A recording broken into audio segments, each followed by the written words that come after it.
So, this is a problem. A rather justified negative to gameplay, I would say. So it is. So, I have been screwing around with this, and I have discovered a method by which to bypass this problem. It's not a great method, but it's what we got. So we're going to hit the unstuck button. It's going to warp us outside. We're going to warp right back in, and by warp I mean swim. We go through the lava, because it actually doesn't hurt us. It doesn't exist.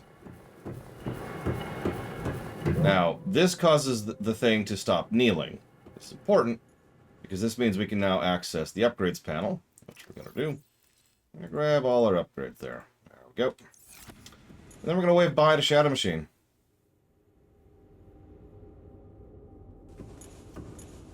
So here's the deal.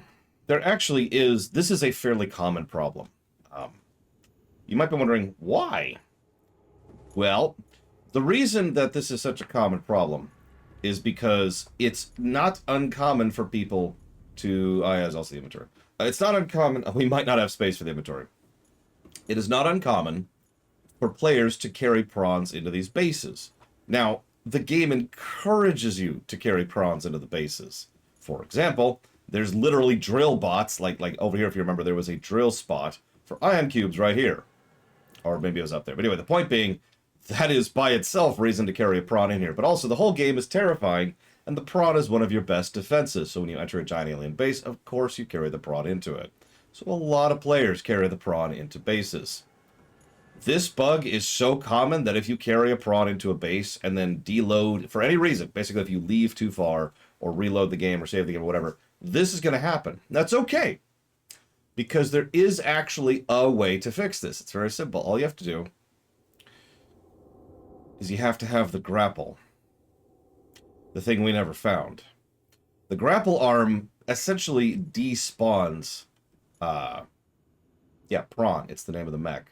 Pardon it. The grapple arm essentially despawns physics for a moment while you grapple to something. So, if in this situation we can enter the prawn and then just grapple our way up and escape. We don't have a grapple. We have enough room for that. Just barely. Literally just barely. So now we're going to wave goodbye to Shadow Machine. Because we don't have the grapple. So that is now Shadow Machine's new home.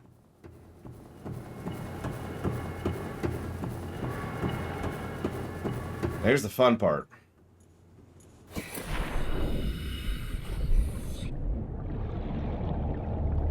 I'm not sure at what point this will get legitimately dangerous for us, considering we do not have any defenses whatsoever. The volcanic rock, which has formed in this area, can be carbon dated to between 800 and 3,000 Earth years ago.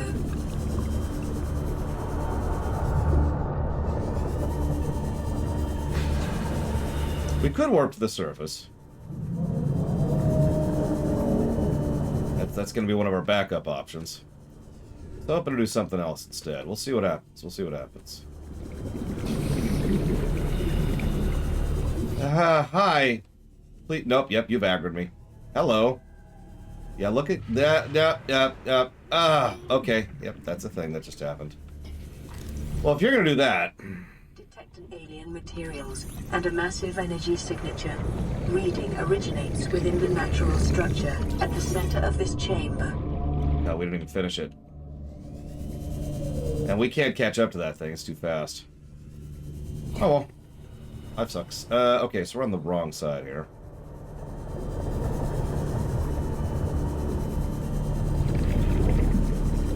Hi again. You wanna let me scan you just for a bit? Just for a bit. I just want to scan you.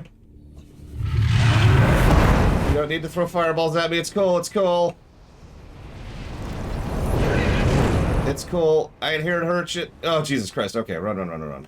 So, Sea Dragon, a colossal leviathan with reptilian features seen stalking the very heart of the volcanic crater, which underpins life in this area. The scanned specimen measures 112 meters in length. Heat-proof tissue. The tissue analysis reveals the specimen consists of 1/3 inanimate materials focused around the chest area. Consumption and retention of mineral substances may explain the life form's ability to withstand extremes of temperature. It even appears to be able to consume molten materials and expel them at its adversaries.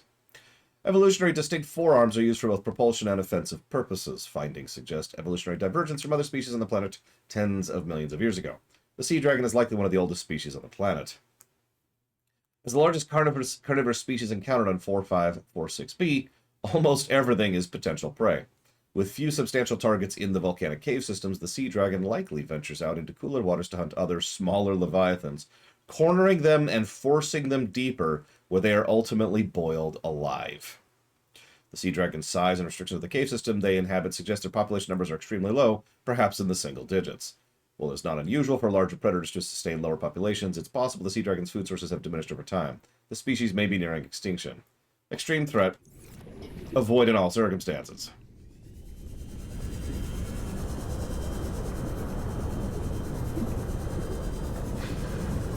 Most unintentional scary games I've ever played. Yes, Outer Wilds. This one.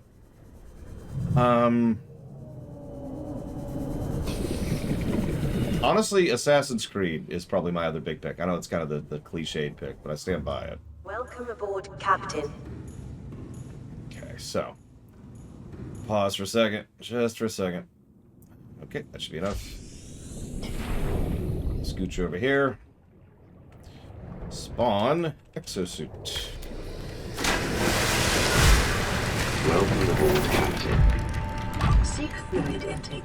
Now, if you're paying attention, we have a very serious problem here. Yep. It's okay, because here we are. Hopefully that will not break in the bay. Maybe it will. Well, if it breaks, whatever, we can make another one. This is not cheating, because the game robbed me of this. So none of this counts for the cheat flag, if you're wondering.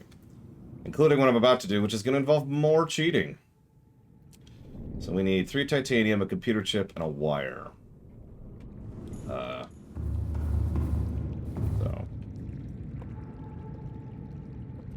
there's 3 titanium. Inventory is full at the moment, right, because we emptied the thing. Well, hang on, that's a solvable problem.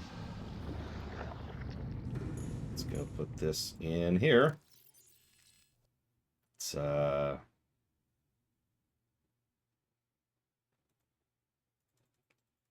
get rid of some of our ion cubes here. We'll keep a couple.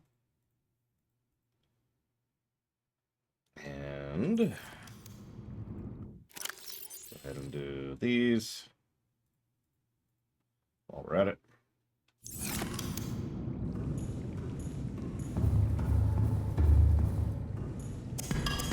Here's our titanium, copper,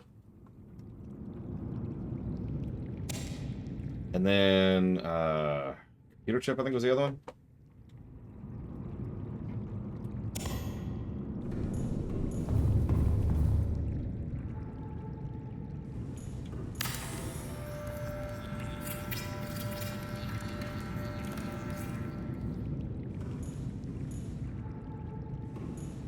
You might be wondering why we're even bothering. Well, it's obvious.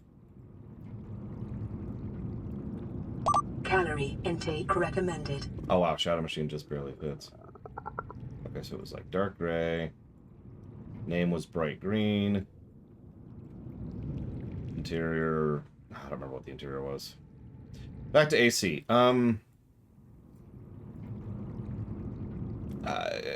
The way in which AC posits the control the Templars have over everyday society is a little scary. In fact, it's extremely scary. Let's see. What the heck was... What did he have for the stripe? Was it red? I think it was red. I feel like it was red. If it wasn't, well, we'll figure out later. Just go ahead and eat and drink. I'm not gonna turn it off. I'm not gonna turn it off. Vital signs. We're gonna suffer. Because, I mean, if food and water become a thing in the final stretch here, that deserves to be notated, doesn't it? I will admit, though, I'm probably not going to ding the game for food and water. Maybe. Just because it is an option, and that is a thing. So, you know, whatever, I suppose. the ocean one. Yeah, we did, Magister. We definitely did. I should probably heal. Okay. Now we're gonna save now that we're unstuck. So, you've been probably wondering this whole time. Hold up. You're, like, in hell, right? But that castle you just went in, that doesn't feel like the final dungeon or anything like that. That's because it isn't. Would you believe we can actually go down even further than here?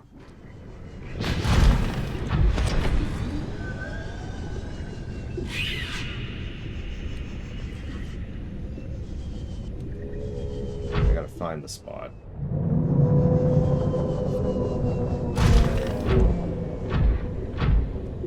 Yeah, that's right. Hell goes down.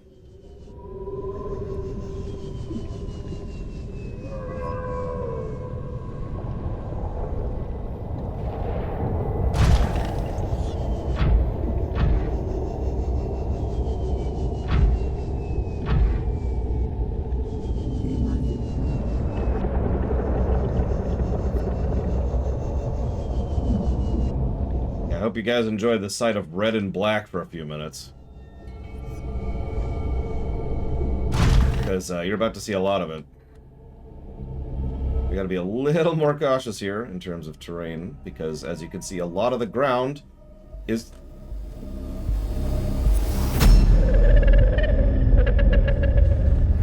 I am what you seek.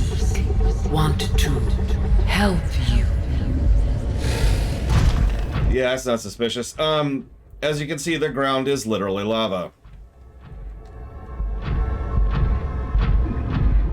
Oh, that sucks, Trihexia.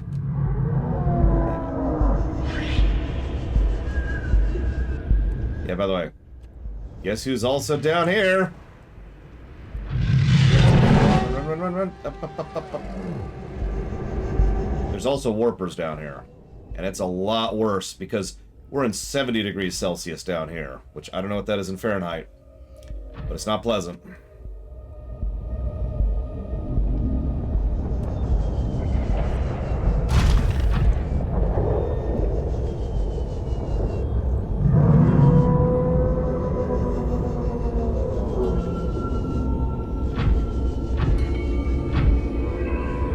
Can I enter this one? Okay, whatever, that's fine, that's fine. Yep. Don't mind me. Oh my god, come on. I need mobility and I need it in a few seconds. Yeah, there we go. Okay, we're okay, we're okay. 158. Yeah, I'm pretty sure if we leave the suit for any reason, we just start taking fire damage here. That's just where we're at. And again, same enemy type as up above. So this literally is actual hell, but worse. A lot less places to hide, too, if you're paying attention. Like, there's no real avoiding that dragon.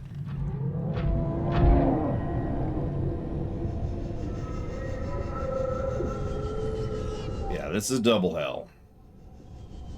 It's okay, we're here with purpose.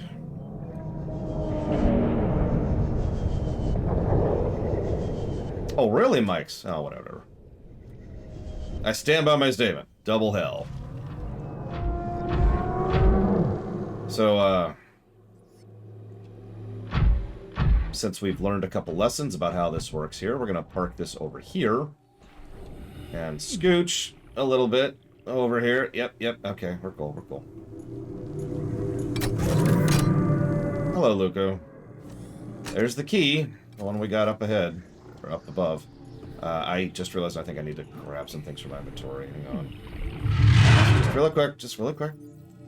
I'm going to grab all the ion cubes, just in case. Alright, we're out. Hi, yep, hello.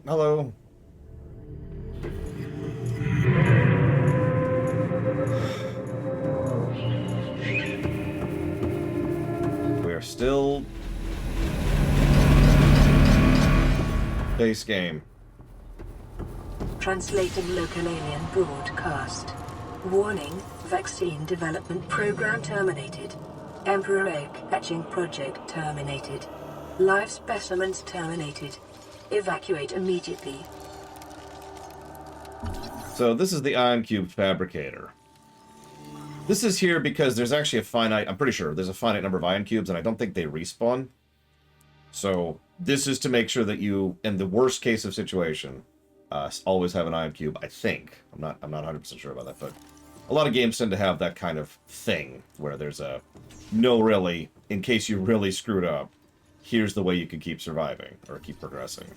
Grounded had that too, with the grass growing garbage. This device shares many similarities with the tablets used to access alien structures, although it's much less complex. It may have served as a similar purpose, granting security access and storing relevant data, and thus was kept here as a form of legacy support. Yeah, there's a couple things to check out while we're here. Of course they would, Zactaft. They would crush them. This device contains network apparatus and a holographic projection unit. It was likely used as a communications relay, capturing and projecting the image of the user to a remote location.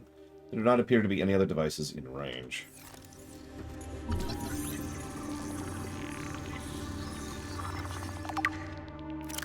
This artifact is unpowered, suggesting it serves ceremonial rather than practical purpose. The pyramid resembles vines spiraling upward towards the warm blue stone mounted above it. It may represent a plant found in the alien's homeworld, a building, a religious import, or even the gravitational pull of their home solar system.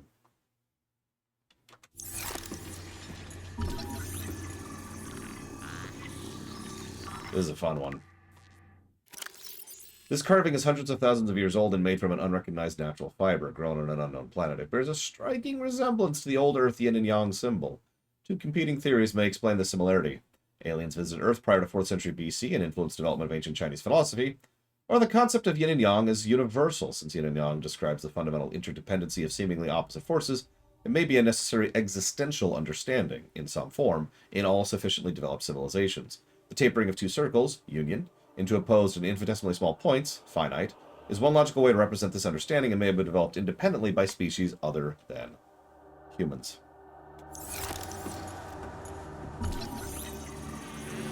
So, certainly an interesting thing, but then we've got this. An ancient earth blade dating back to the 13th century. Blood samples on the blade match the DNA of 7 separate heads of state of the period. This evidence supports the theory that aliens are an ancient spaceborne civilization engaged in the surreptitious study of less developed species. I'm not sure where in the timeline this occurs relative to natural selection, too. So forgive me for not having an answer there. Also, we're going to scan one of these really quick. I hope they're not replicators.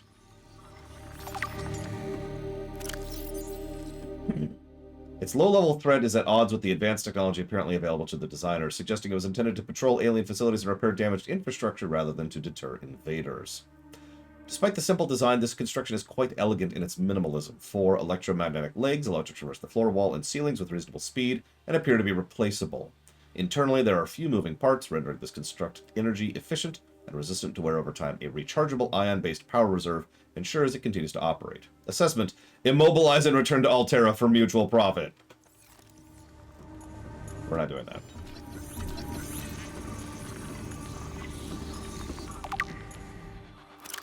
This device stores linguistic data from over 1,000 different languages. Core of the device may allow alien text to be read and translated. Analysis of the onboard data suggests a number of ancient Earth languages, and the term CHBC Live appears many times in the device's data. Its import is unclear. The device seems to be configured to translate the designer's language. It will not work the other way around.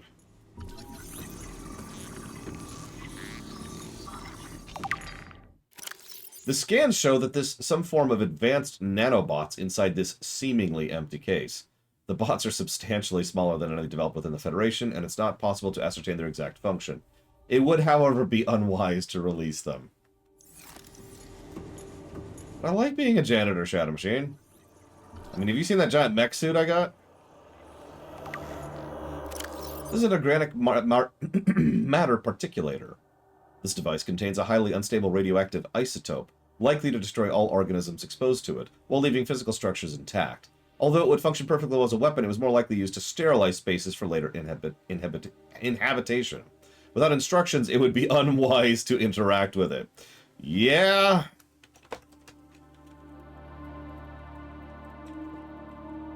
Thank you, French philosopher. I will jot that down. Oh, back.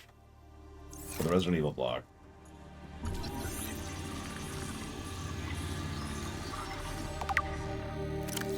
This construct is emitting a high bandwidth signal consistent with alien transmissions intercepted elsewhere. DNA on the exterior suggests it was once implanted inside one of the life forms indigenous to 4546b, its size suggesting the subject was a Leviathan-class organism. Beyond tracking and broadcasting its location, the implant may have recorded biological data on the subject. However, this data cannot be retrieved.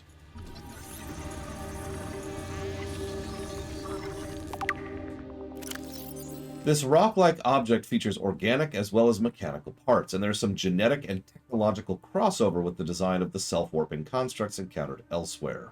It appears to serve no purpose in its current state as awaiting some kind of activation sequence. Materials such as this may have been the fundamental building block of the aliens' technology, or possibly the aliens themselves. Hi, Act. Yeah, I'm not super happy about that. It's okay, we'll get more of Apex Legends. Sure, Triaxia, give me a moment. Give me a moment. I'll make a note about it. Done. I'll obviously do that off camera, but still.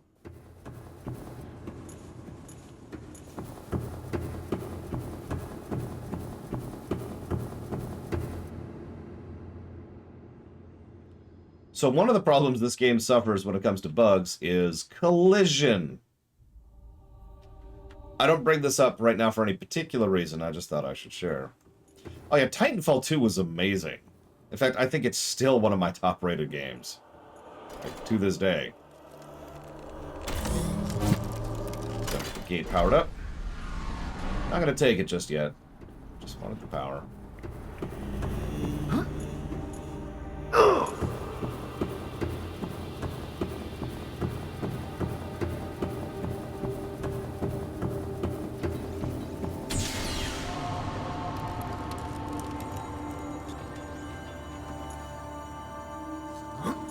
Oh, that... So you remember how I mentioned the game encourages you to bring prawns in these places? I need a prawn to harvest that. Whatever. We've got a source of ion cubes if we need it, which we don't at the moment. Oh, we totally did, Uthor. Wink. Shadow Machine is definitely safe and sound and not abandoned on this alien planet for the rest of eternity. This room appears to be a biological archive storing more than 40 indigenous egg specimens in different states of development. Cool.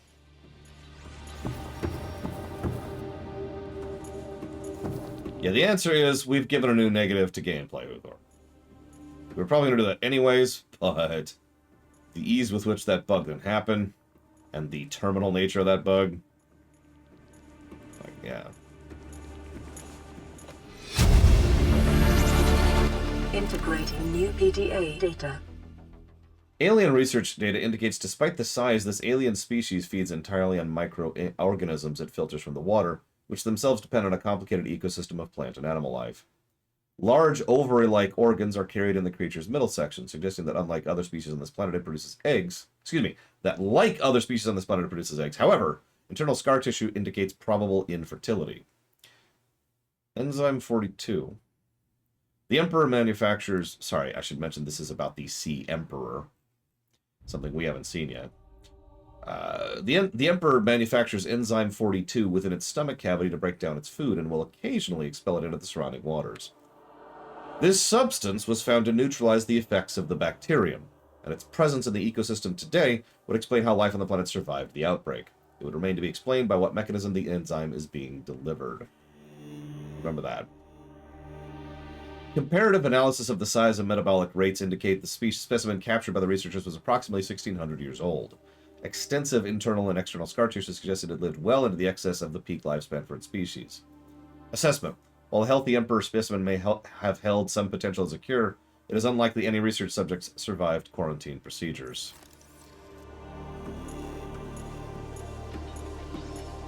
Look at the size of some of these eggs. As big as I am.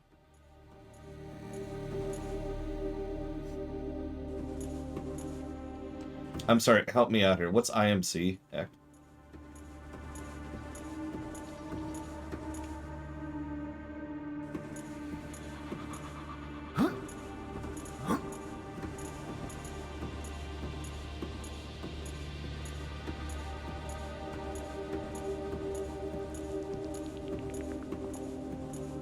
Oh, right.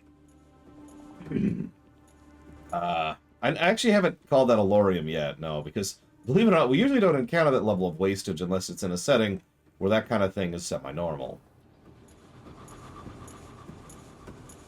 Excuse me. However, related to your secondary question, has there been any other factions that have reached that level of waste? Probably, but I think that's mostly in more parody works. Or dystopias. Like, even Altera doesn't waste resources in this setting, for example. And Wayland Yutani, while they waste people, you know, they're not all that wasteful.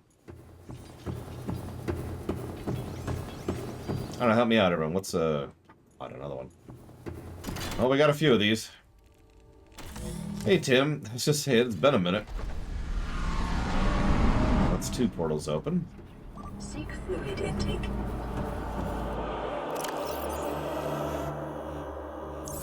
Alright, so we're gonna pull the trigger on this. So, we officially reached the point where we would have to backtrack quite a bit, actually, in order to refill our fuel fluid or die. No, not at all, Tim. This game oozes good storytelling. It's mostly on the atmosphere and the tone side of things, but that's still an aspect of story. So no, I'm not surprised at all. It's still less than... Oh no, I think this is actually more than Grounded, which makes sense. Less gameplay than Grounded, which also makes sense.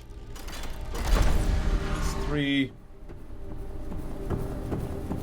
Oh yeah, the overall narrative isn't exactly bad. I don't want to sound dismissive. So in short, no. Although I will say that this was one of the first games I ever encountered where they actually bothered to have a narrative focus in a game like this. And progression is the other big thing. And I realized that was what I was missing from this genre. Because I've since encountered several good survival games that have progression and campaign, that is to say story, and they've been awesome. Question bot is up. Question bot is always up. So, the pipes drawing water into the containment facility are filled with peepers from the surface. The fish show no signs of distress. Specimens scanned have all consumed high quantities of seed and organic matter from the surface. Some specimens are beginning to show signs of infection. No, you're good, Tim. You're good. If you ruin the flow, I'll just horribly kill everything. Not you, obviously. That would be terrible. But just, you know, everything.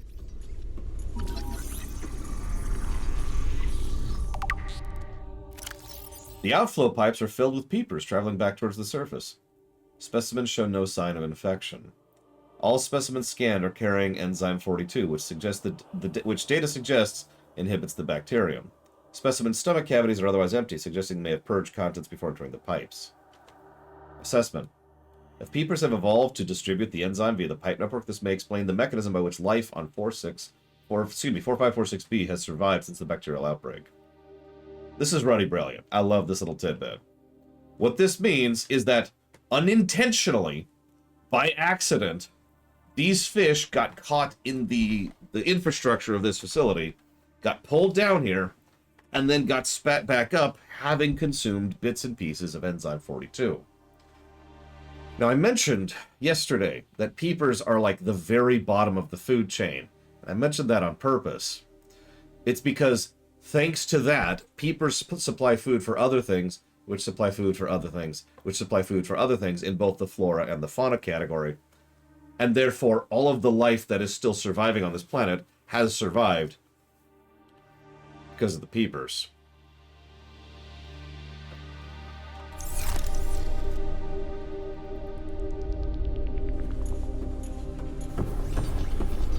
And I love this narrative bit. It's such a dinky little thing. And it was accidental.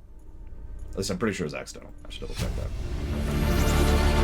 Integrating new Nope, I'm right. data. I'm right. Water's being drawn from different biomes around the surface of the planet. Those are the vents we've been seeing. And the water temperature is considerably lower than the volcanic environment inside this facility, while microorganism and nutrient counts are substantially higher. Oxygen-deprived water is being flooded from the system and recycled back to the surface.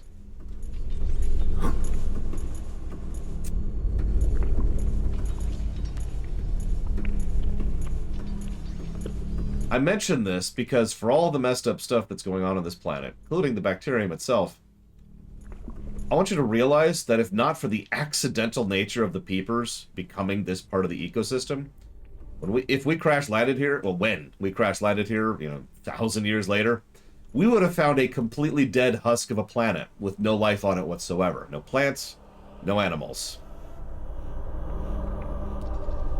That would have been a much shorter game.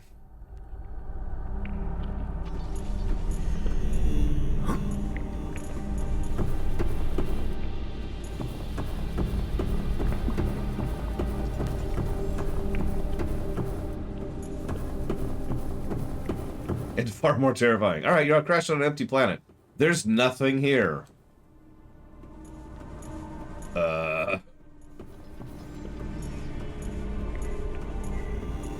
In fairness, I could see probably a roguelite in that style. Think about that for a second. So you land on the planet. There's nothing here living. So there's no food and no water. So you have until you dehydrate to death to get off the planet. And then the game becomes basically speedrunning, building a rocket to get off the planet. I can see that working. Wouldn't work for this format. This is a game that serves better taking your time. But I could see that in something else. No, of course not Act. But I'll probably watch it at some point. So I can comment on it. When they tell us that the next Pokemon game will not be anything good. They will not get a patch for Violet. And let's see, what's the worst thing I can think of to happen to Pokemon? The next 5 Pokemon games are all mobile games. It's going to be like Pokemon Rangers, Pokemon Mystery Dungeon, Pokemon Main, and it's all mobile. And they're all riddled with microtransactions. There you go. Yeah, exactly, Mike's DK. You got about 3 days. Figure it out.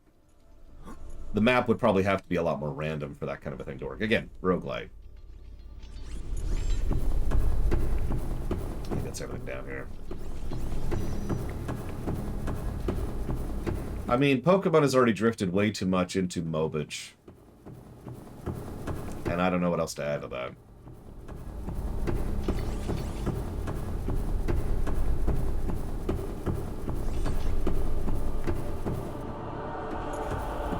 Pokemon Legends Celebrity.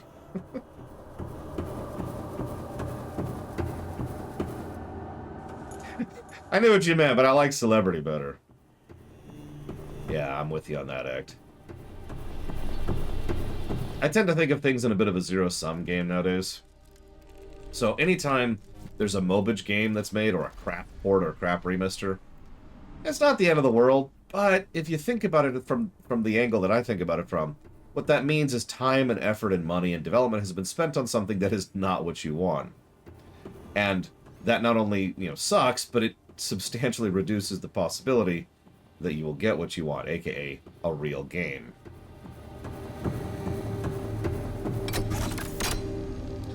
Ah, okay, so we need another blue tablet. What do blue tablets take? This could be a problem. Actually, that's not a problem at all if we have a fabricator, which... Oh my god. Okay, hang on. So here's what we're going to do. We're going to save. It's one place we haven't been yet. Set up y'all. According to translated logs, an indigenous Leviathan species was found to produce a unique substance referred to as Enzyme 42, which inhibited the symptoms of the Kara infection in other indigenous organisms. The specimen was captured and studied in purpose-built habitat for further study. The alien researchers went to great lengths to provide for the lifeform's environmental needs, including the import of interdependent flora and fauna via an on-site warp gate. However, its health quickly deteriorated. When quarantine was imposed, all warp gates and force fields were sealed. All attempts to develop the enzyme into a vaccine, unsuccessful.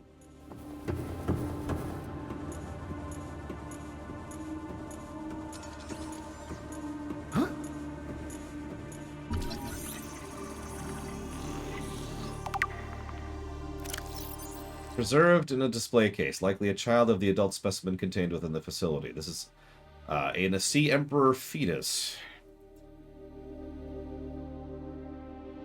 Superficial damage to the specimen indicates it was artificially removed from its egg casing.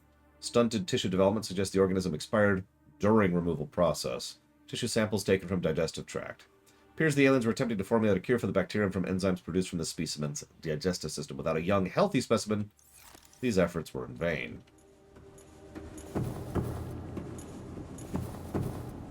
There's the egg.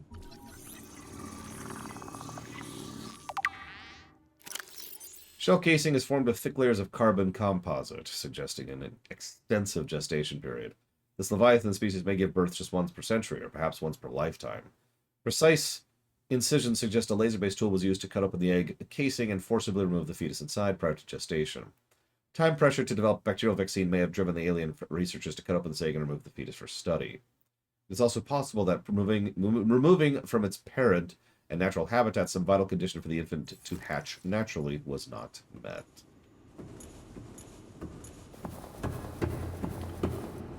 There's one other little mundane thing we haven't talked about yet. I'm not actually sure where the thing is to scan, to be completely honest, because I think it's outside. Well, we have to go outside anyways, because we need to get a blue casing thinger, so... let's go make that happen.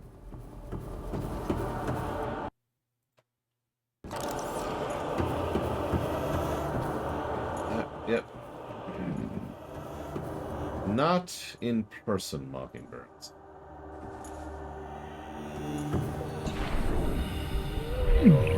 Welcome aboard, Captain.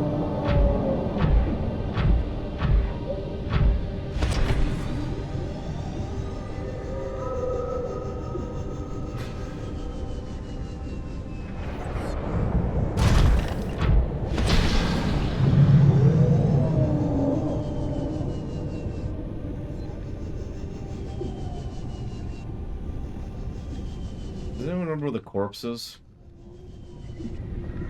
I think it's down here, but my memory's pretty vague on this point.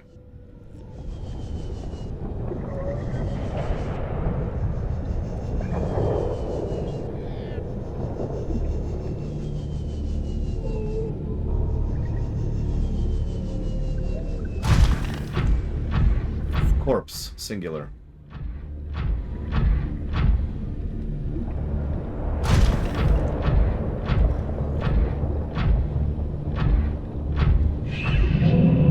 So, spoilers. The reason all this went south was because a rather large Leviathan, enraged by the abduction of its children, decided to slam into the facility head first. You can actually scan the corpse and find the massive cranial damage that did to the creature, which actually killed it. But it's essentially the final piece of the story puzzle here. It's why they went into lockdown.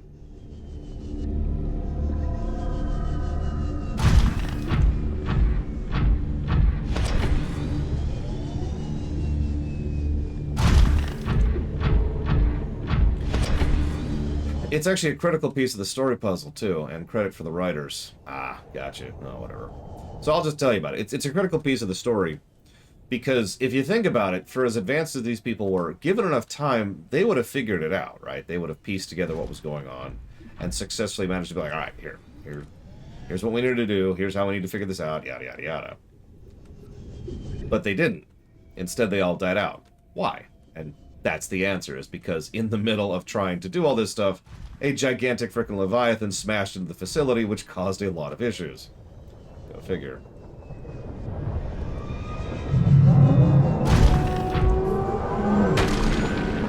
Or this. Well, actually, my inventory is full, isn't it? Hang on, let's double check that. Hello, Dakota. I mean, this is less horrifying than Outer Wilds. But honestly, both storytelling is very similar. With one huge exception. Don't mind me. Don't mind me, ma'am. Yep. Hi. Cool. Exclamation mark Q. And then your question, Tim, with a space. Yes, we definitely did, Shadow Machine. Okay, we got tons of space. That's all I wanted to check. All right, so let's go harvest this really quick because we might need a few more. In fact, I think we do need a few more.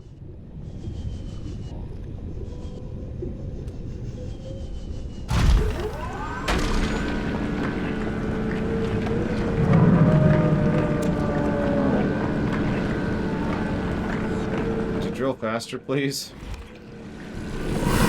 Could you go away, please?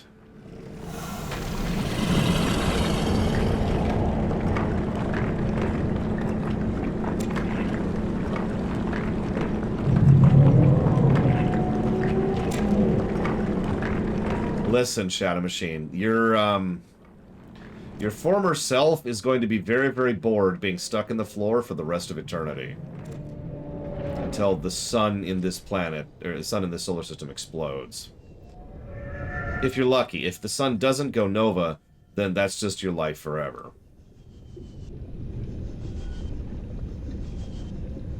Gotta get Shadow Machine 2 stuck. No, I'm not gonna leave it. No, Lord Haremont. No, I did not. That is a huge waste of my time in order to accommodate a bug. A well-known, common, easy-to-replicate bug. But all of the augments that we have are from that bot, and of course, I did pull out the inventory. Literally had one space. Like, it was 1-to-1. I almost didn't have space for it. But we managed it. Okay. Let's get out of here.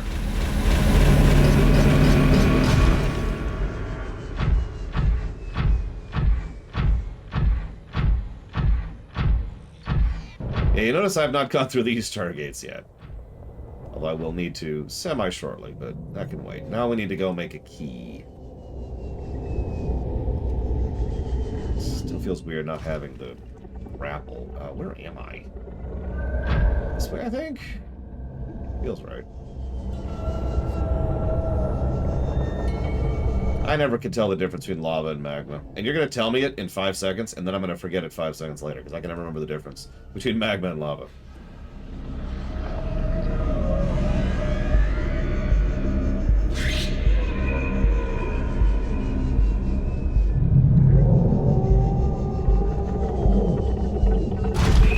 Turbo hell.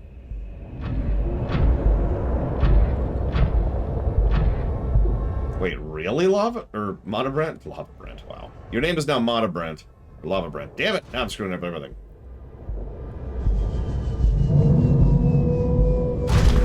So would this qualify as magma or lava, then? I mean, it's right there. I can see it. I cannot look up in this thing. That kind of sucks. I mean, Lava Brent sounds kind of cool, actually, if I'm being real. Okay, I don't think this is the exit. Good morning, Eternus. You're feeling worse, but thank you for reminding me that I need to be staying hydrated.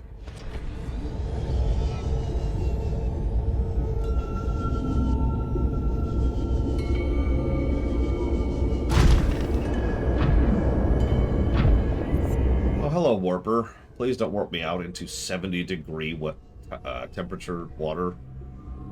70-degree water. God, I am stuttering all over the place this morning. Jesus.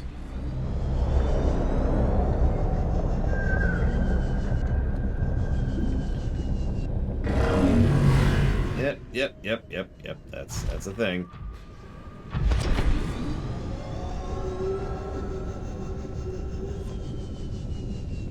$70 Fahrenheit is nice and cool, actually. Most people would be too cold at 70 degrees. I prefer it to be around the mid-60s, mid to low 60s, personally. But then again, I prefer cold temperatures. But that's like ideal temperature for a lot of people. 70 Celsius, that's a little bit warmer. You know what I find funny? A lot of games offer a toggle when it comes to their temperature to translate it between Celsius and Fahrenheit. To my knowledge, this one does not.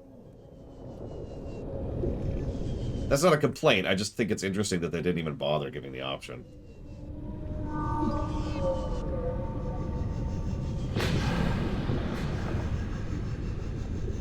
Like, I'm pretty sure RimWorld has that toggle. Okay, so I think this is literally where I just was. God damn it. Okay, hang on. Yeah, it is. Alright, so we gotta go this way then.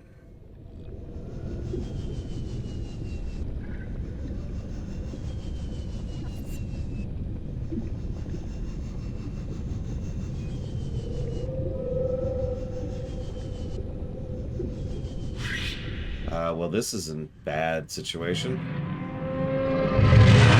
Yep, hi, hello, hello. And we're out of jet, but we made it.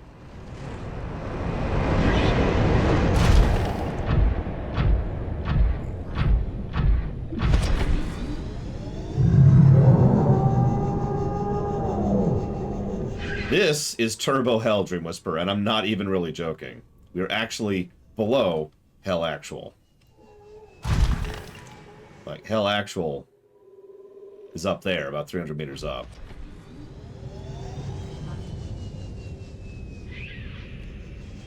This is Grithor. Hey, there it is. Pretty sure there's actually 2 vents down, but whatever, we just needed one of them. Hopefully we can make this without the grapple. Because if we can't, that's gonna really suck. Okay, we're okay, we're okay, we're okay. Let's not land in the lava, please. Okay, there we go. Really? Really?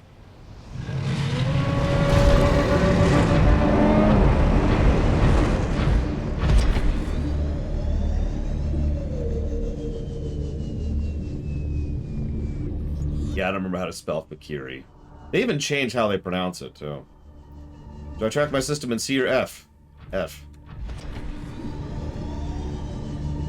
Like, Celsius is neat and all, but I know F off the top of my head. Like, I understand why people want to use Celsius, and I even agree with the overall mentality. But when I need an immediate thing of how warm or cold this is, Fahrenheit is useful because I know how warm and cold each temperature feels in Fahrenheit. I have no idea how much 35 degrees Celsius is. I have no vector for that. So it's useless information to me unless I have that mental moment of, how much is that in Fahrenheit? And then I can translate it, right? And that's just because of years of experience with the wrong temperature. Or the wrong measurement, excuse me. But it's still true. Like, that doesn't change anything. Do we need to repair? We do. There we go. No, exactly, Act. I was raised with F, so I know exactly what each range of temperature feels like in F. I feel like Frostpunk was a game that allowed us to do things in Fahrenheit.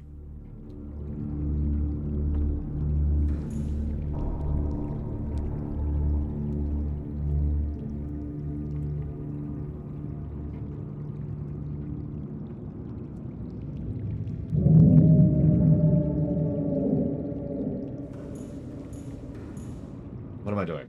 I'm building stuff. Sorry, I was looking at Tim's question and not understanding it is what I was actually doing. Right, it's in the thing.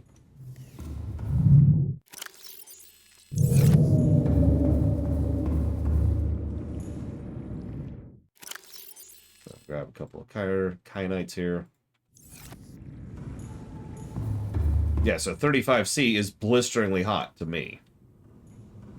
Like, I would have trouble surviving in that kind of a situation. Blue. Yeah, negative 40 is the funny number, which I am amused by. Now here's a fun one. I have no real preference between miles or kilometers because it doesn't really matter, and that's actually easy to convert in your head. I also don't use either. Because everybody I know, here in this country I live in, I don't know if this is true in other countries, we don't use distance to measure how far something is. We use time. How far is it to your local grocery store? It's about 15 minutes. How far is it to go to McDonald's? That's about 5 minutes that way. Subway's about 7 minutes that way. My sister's about 15 minutes that way, etc. And I know that's not just exclusive to me. It's really common here in the States. Yeah, it's obviously all of that's by car. So, just Yeah, right, Ventures? It's weird to think about because it's such a normal thing. We just do it without even thinking about it. Like how many times you say, oh yeah, I'm about 30 minutes from such and such. Oh yeah. It works great. It's actually a legitimately good system. Okay, so we got a blue. We're going to save just in case we need anything else. Welcome aboard, Captain. I will say one thing I do know, because I know people who have actually lived in Japan for some time, can tell you that in Japan, they tend to use distance as well, or sorry, time as the measurement of distance as well, because they're using that wonderful railway system of theirs. So they have to factor in next stop to this thing, and could you please, could you not? You know, we had like one dragon encounter yesterday. All the time we spent building a whole base in Hell Actual. And they're just swarming me. Just will not leave me alone.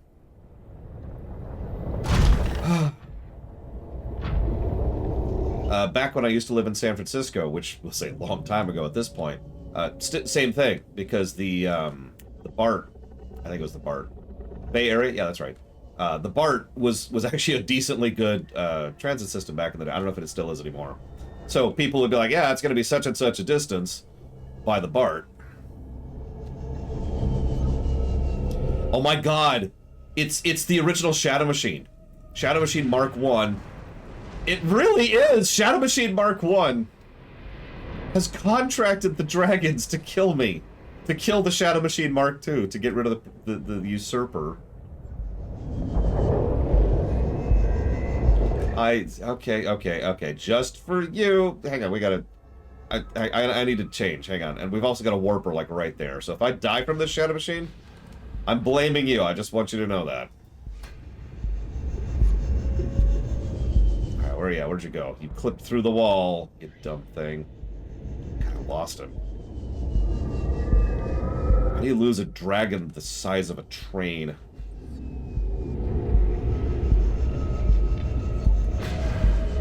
Yeah, there's still power leeches down here. I don't know if you noticed that. There's still the dragon whatevers, the things that do way too much damage, even to the prawn. And then there's the warpers, and then there's the leeches. It's the exact same enemies as up above, but even more dangerous. Because of the heat. Where the crap? Oh. Hello. Alright, this is for you, Shadow Machine. This is... Well, eventually this will be for you. God, those things are fast.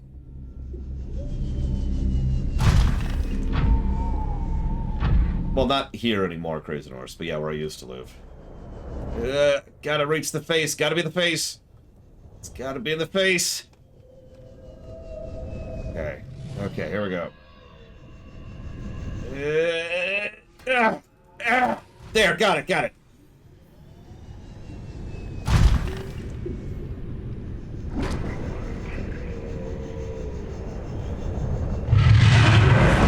Yep, that's the consequence of that action.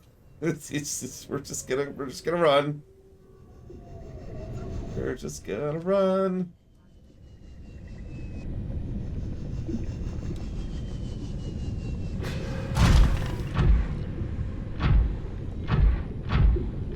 Okay.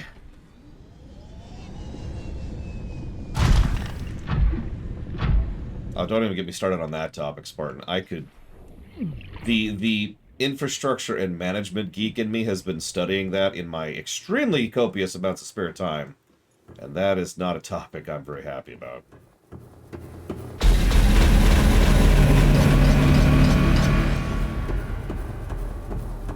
Hey, it's already respawned more ion cubes. I was right.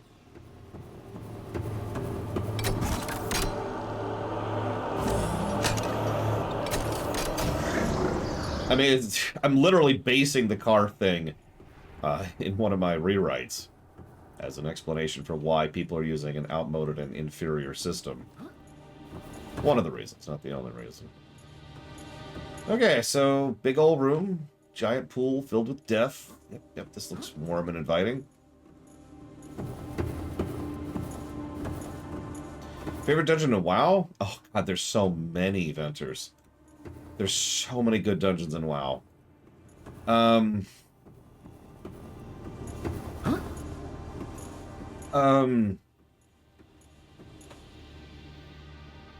that's too hard of a question. Like there's just so many.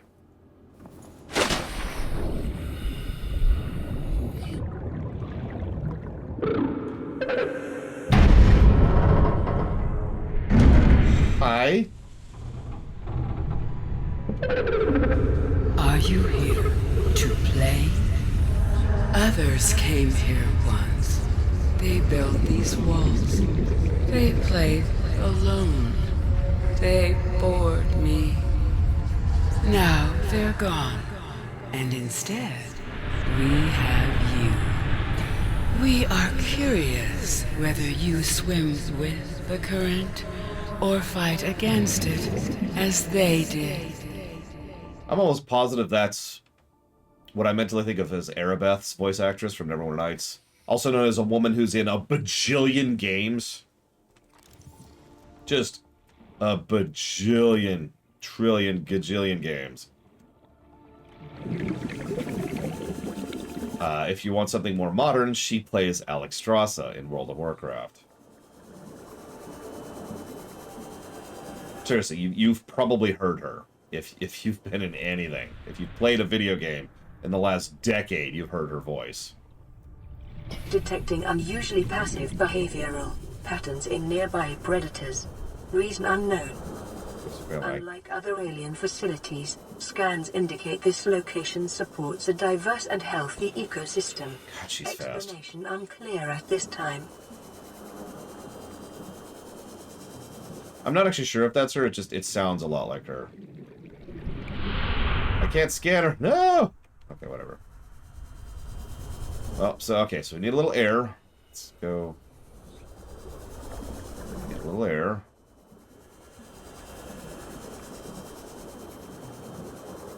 Lonnie Manella? I don't know if that's her. Okay, now I'm curious. Hang on.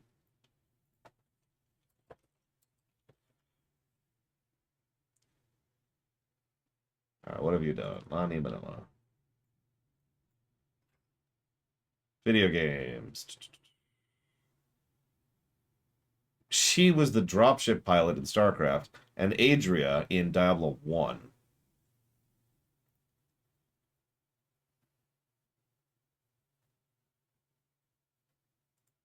But this is not who I thought it was. This is someone different. Bunch of voices in Skyrim, bunch of voices in STO. Several side voices in a lot of games. She's apparently the preferred voice for Larry, Morton, Wendy, and Lemmy in the Mario games. She was Sliven over in StarCraft 2, the Chosen Assassin in XCOM 2.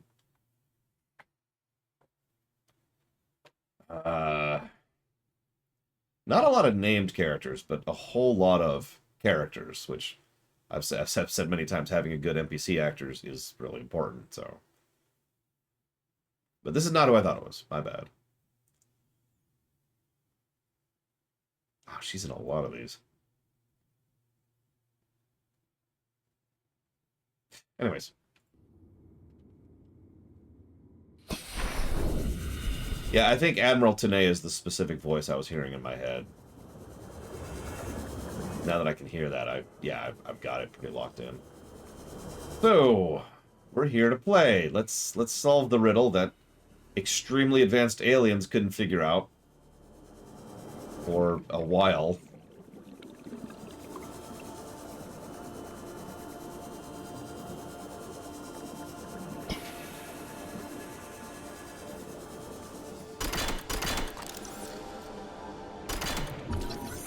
Environment scans indicate the water here is rich with a rare, plankton-like life form which depends on the organic detritus produced by the ecosystem around it. In case you missed that, the reason all these other creatures are here is purely in order to provide the plankton for her. Yeah, that's not terrifying. The Emperor specimen's eggs are attached to some sort of incubator. In a normal life cycle, it seems likely the sea emperors would have buried their eggs in shallower waters, where different organic materials in the soil would have triggered a hatching response. The incubator suggests the aliens had resorted to developing artificial hatching enzymes, which would simulate the eggs' natural hatching environment, but were unable to discover the formula. With extensive information on the sea emperors themselves, it may be possible to fabricate an artificial enzyme using indigenous ingredients. However, the only surviving source of that information is the sea emperor herself.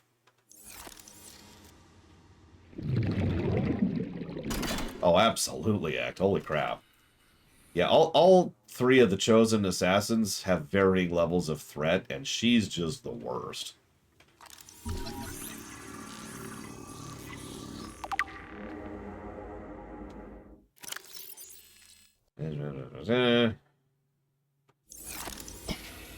Okay, so.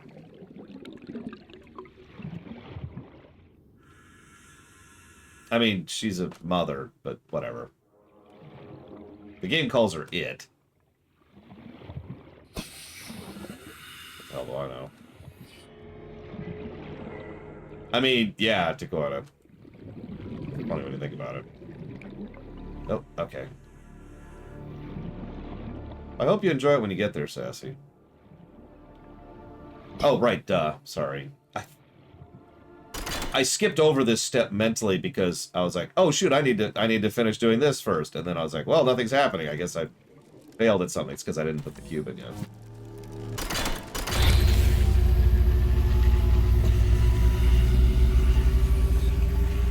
My young need to hatch, to play outside this place.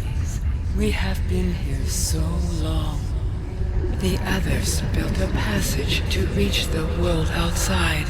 I asked them for this freedom, but they could not hear me. If you help us, I will give you freely what the others tried in vain to take.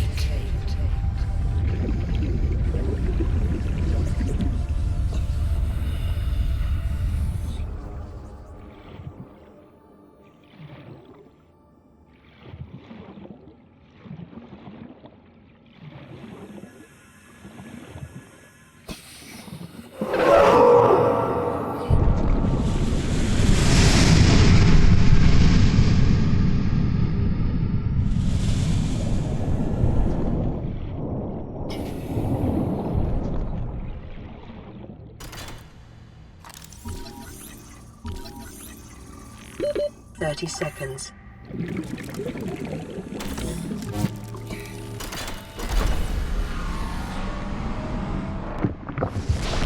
the passage you've opened, my young can leave this place. But first they must feel the time is right and break free of their shells. This is what the others could not force from me. To you, I give the secret willingly. New blueprint acquired.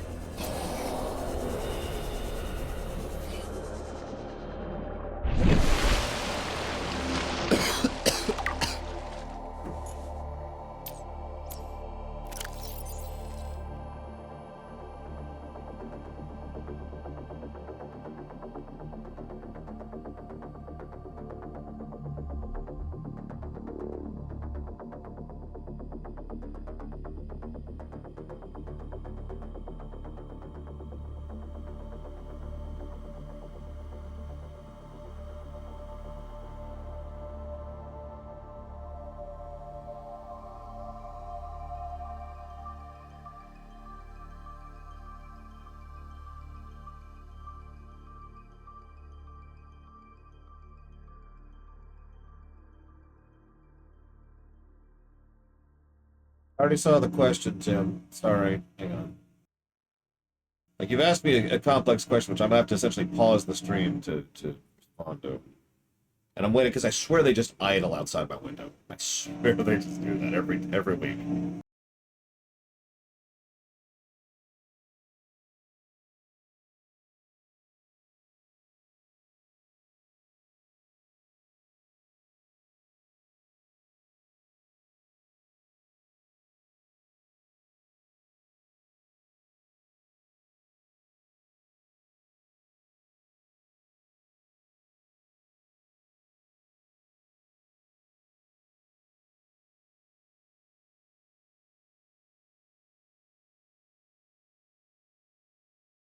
Actually, a leaf blower, but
okay. They have started to move away. I mean, honestly, to quote it, it's a little silly. Unless they do that to every window. What the crap? Ugh.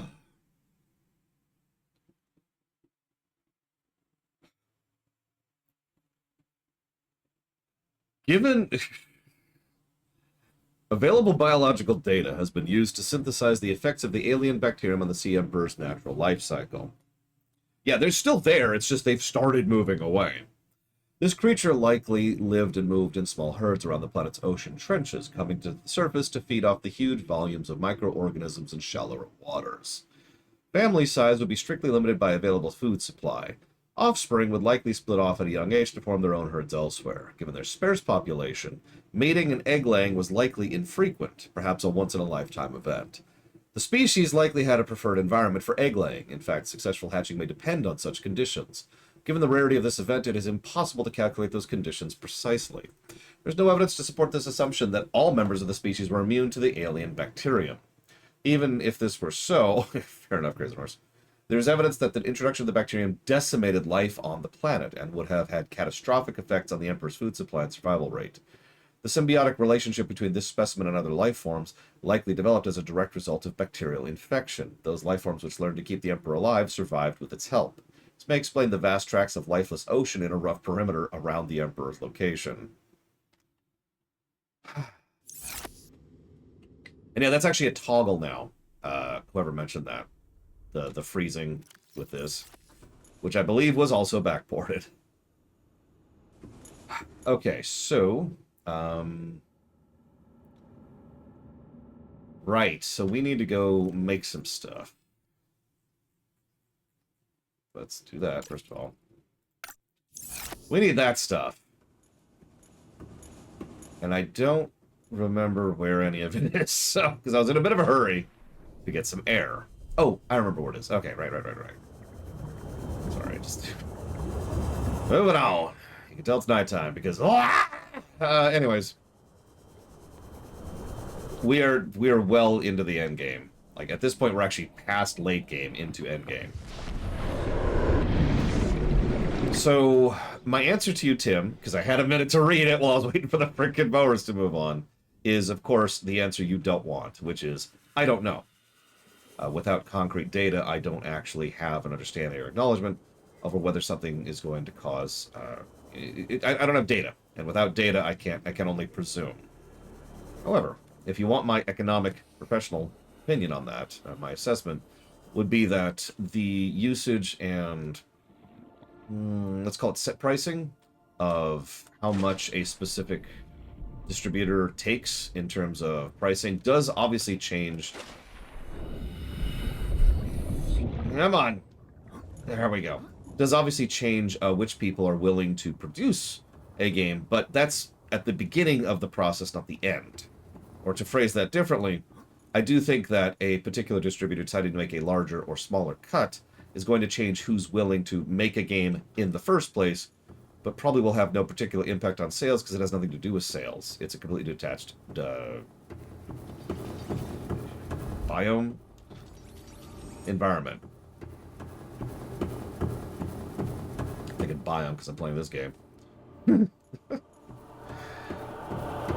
Sorry, my brain's a little blue this morning still. I do apologize for that. I'm sure some of you understand what it means to have a blue brain, but, you know. So let's see where this one leads. Bwong.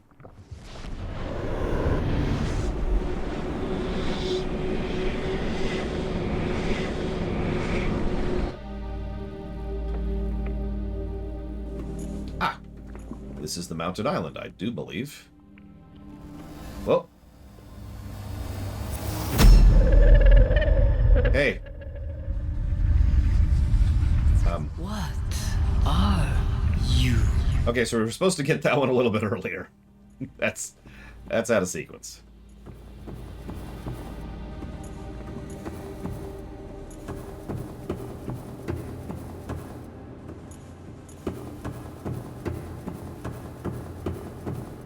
I'm actually not sure where we are at the moment.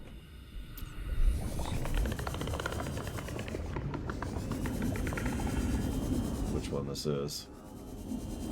Oh, okay. No, I see where we are. I see where we are. Okay, so I need something from here. Good news is that I can't scan it from here. Yeah, the sunbeam's done. Oh, I love the Necron aesthetics, Crazy Horse. Loverly stuff.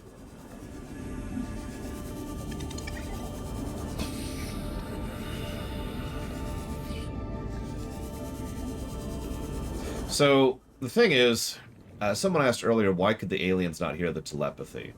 The answer is, of course, we have absolutely no idea. I mean, out of universe, the reason the aliens couldn't hear the telepathy is because if they could, then this would have all been solved 1,000 years ago, and there's no story. But, as for the specifics, I have no idea. Okay. Ah. Well, thank you for that consideration, Mike's DK.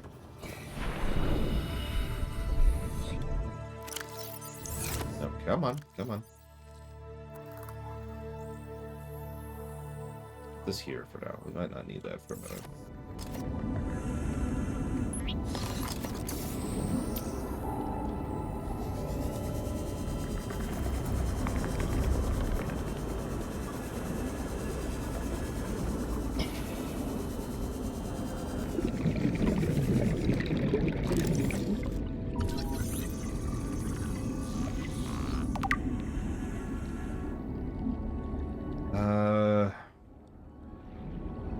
So this is interesting. I don't remember where to actually get the enzyme stuff. I know it's here in the mushroom forest.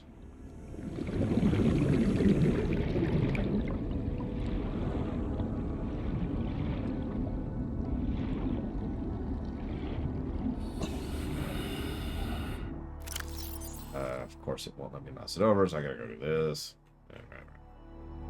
Razor. Yeah, go away, go away.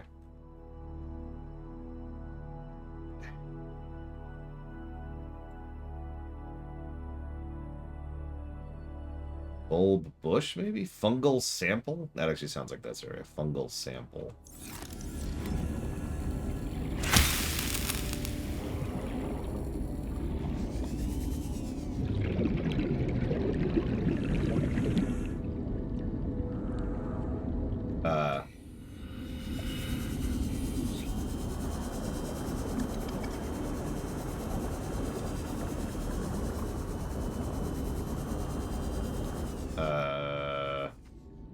Where's the beacon I dropped?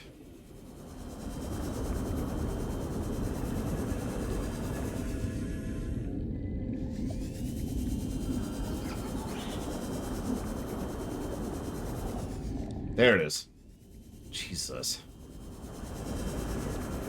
Minor complaint. I don't like the default blue.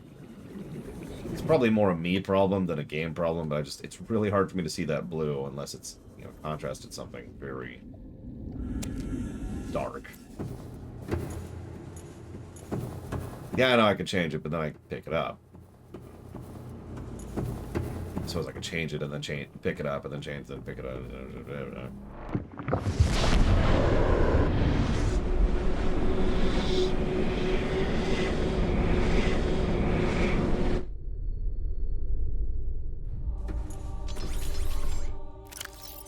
So what else are we gonna need? Seed. bush.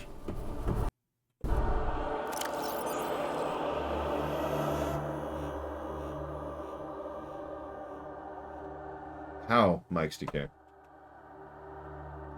And if you say after I drop it, then that's exactly what I was just talking about. Although speaking of which, that should be yellow too. And that should be red, and we'll go ahead and make that blue for the abandoned one.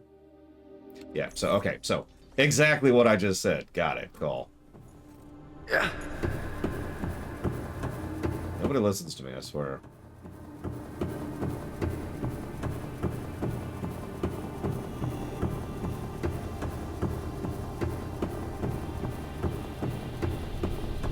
This one time while playing Mario Galaxy 2, I said something. And I was looking at something else. And then I was like, oh shoot, what did I just say? I was just mentioning something. Nobody could answer me. Nobody was listening to me. It's one of those depressing moments I've ever had while streaming. I almost quit my streaming career that very day. I'm not actually joking. That was extremely depressing. Well, you mean the fact that it's a 1-1 up there, Mike's TK?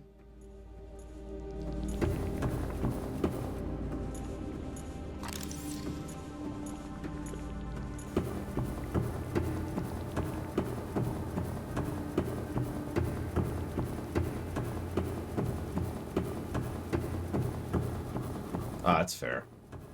The numbers are probably, the colors, excuse me, are probably a bit wonky. So this looks like the reef. Well, okay, so that's probably just these things right here. Yep.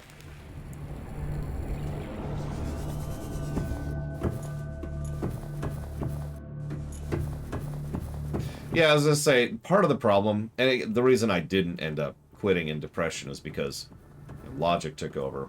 Part of the problem is not everybody pays attention full time. I'm just gonna ignore that eel that's in the air there. Part of the problem is that Twitch is Twitch.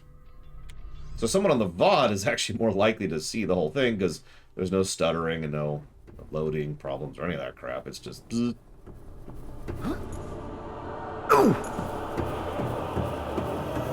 So anyways, hang on. Gum asked me a question. What was that? It was...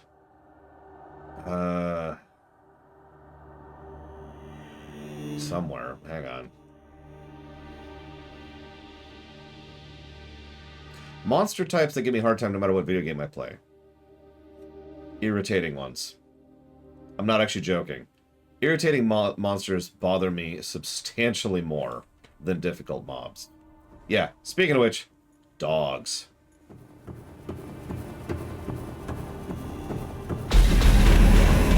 Now that sounds like a joke if you've never played one of the games that does dogs. Like, say, every Soulsborne game, just to name one obvious example, but also the Call of Duty games love to use dogs as well. And I keep emphasizing why I say that to distinguish it, because everyone likes a puppy, right? Except for me. But dogs can go straight to hell.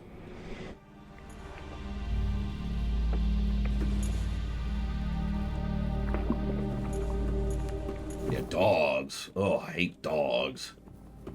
It's the worst crap. That's a pink cat. I don't need a pink cat. I need a seed. Well, let's try it. Nope, didn't think so. Okay. Were there dogs in Quake? I don't actually remember off the top of my head.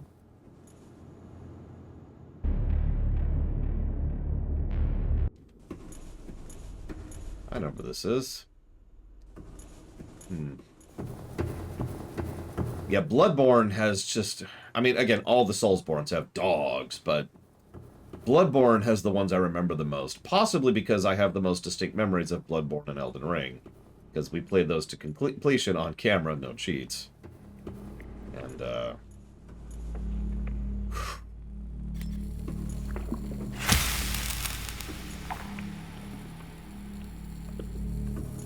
just checking.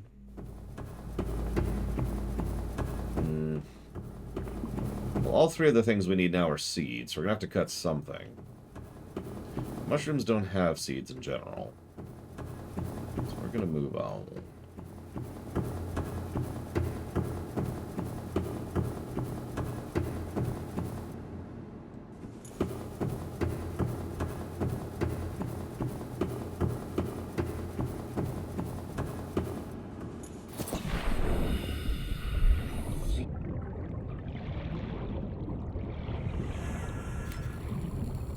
Interesting. That's actually good visual design right there. Oh, you know what I mean, Crazy Horse.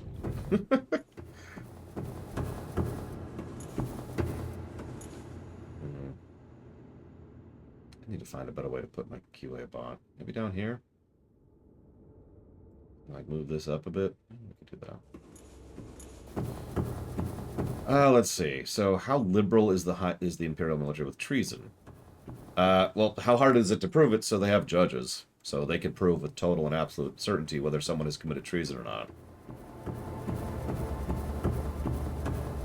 So I suppose the answer to that would be they're not very liberal with it at all, because you need absolute evidence in order to convict someone of treason. Yeah, no kidding, prisoners. Visual design of the game.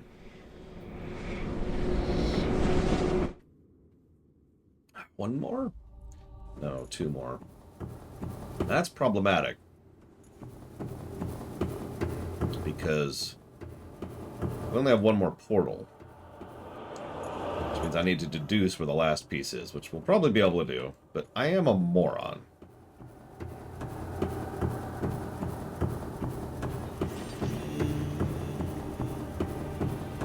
How would I rate myself in nerd know-how? Oh, gosh.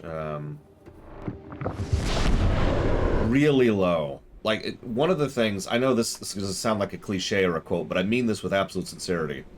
The older I get and the more I study things, the more I come to realize how little I know.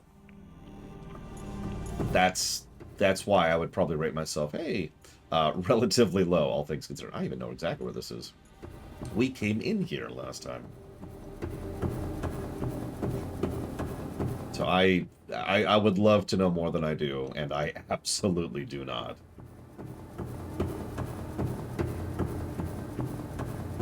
Like, one of the comments I've made several times is that I do surface-level analysis and review for video games and movies and shows. And people look at me weird, but it's true. I really do. Like, I scratch the surface. Real in-depth analysis is the kind of thing where you'd see a 20-minute discussion and essay, complete with visual aids, on a single scene. Or a single, like, visual effect. Not even a character.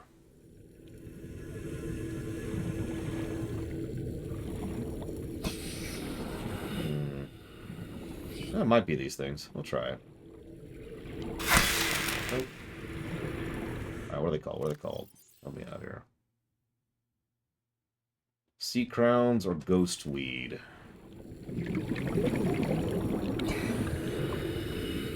Got it? Yeah, okay. Yeah, I hear you.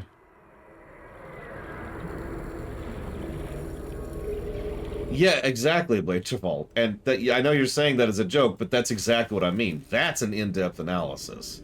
Spending 20 minutes discussing the visual design and aesthetic that goes into the design of pixelated grass. That's in-depth.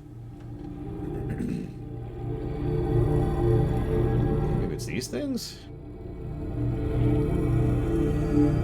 Be careful around the brine here. Okay. Just quick. There we go. There we go. Yep, don't mind me. Don't mind me. Everything's cool. Everything's cool.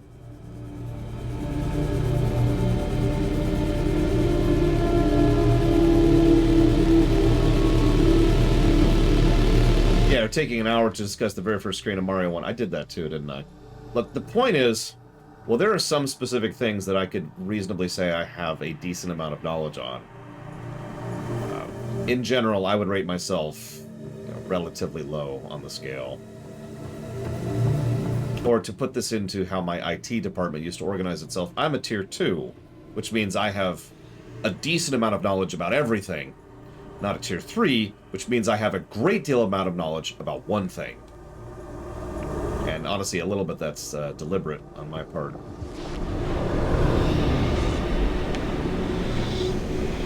I think that's the Dunning-Kruger effect, where you think you're smarter than you know or something like that. Not sure. Okay, so the last one, Sea Crown.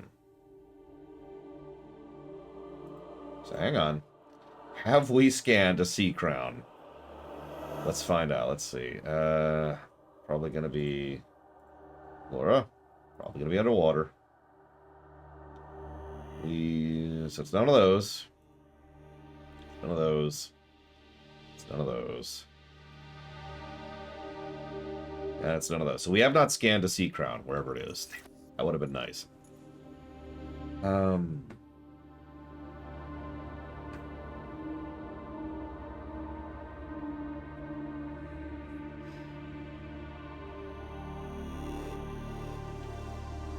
Actually, it's funny you say that, Mike Lamano. The tier zeros, I've actually said this before, tier zeros are mandatory for a good operating help desk situation. Because tier zeros, those are the filters. The whole point of a tier zero is that you're the person who takes the initial call on the phone and determines if the person calling in has a real issue. And that may sound like a minor thing, and it absolutely isn't. It is incredibly important. It's one of the reasons why you have more tier zeros than you have everyone else, because they handle the bulk of the percentage of the incoming calls. In IT, Mockingbirds, specifically back when we were in networking, you know, you get a call in and say, "Oh my God," and the tier zero's job is to deduce, is this a real person? You know what I mean? Is this a real problem? Or is this something that can be solved by hitting the reset button, right? It's one of the reasons why whenever we would interact with some of the other major companies in the area like AT&T, we actually had literal code phrases that you would give to indicate, I'm not some random customer calling in. I actually know what I'm talking about. I would like to have a real answer, please. Like that was the kick you immediately up past tier zero code. Okay, so let me do something here really quick.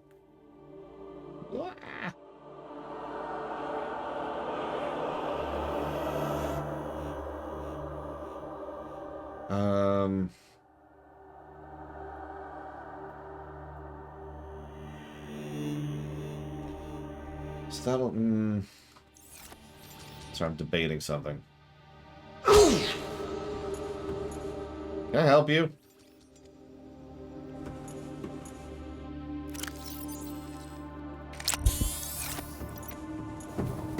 It's funny you say that, because bots, traditionally, this is, of course, information that's a little out of date at this point, are absolutely terrible at filtering out calls.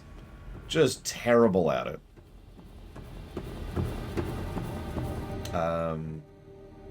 Let's save before we do this. Was it the...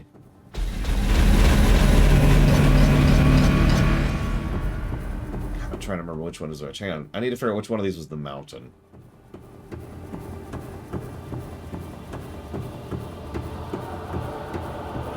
So I'm just going to poke in here a little bit.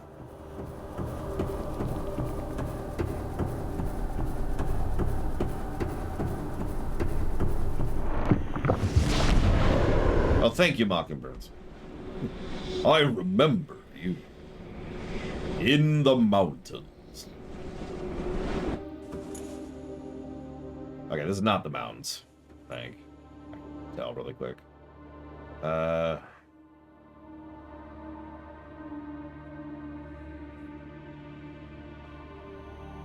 This is not the mountains, no. But, hang on.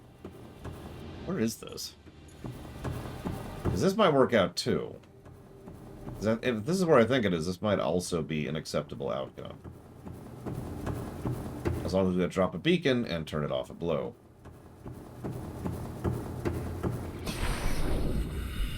Yeah, this should actually work.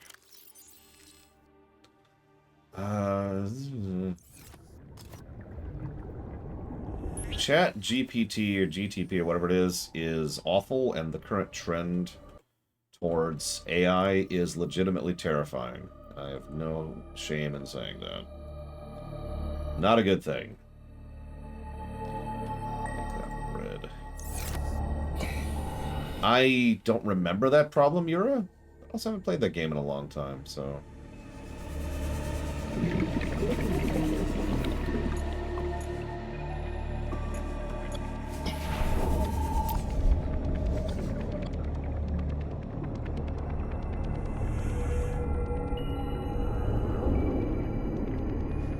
Hold on.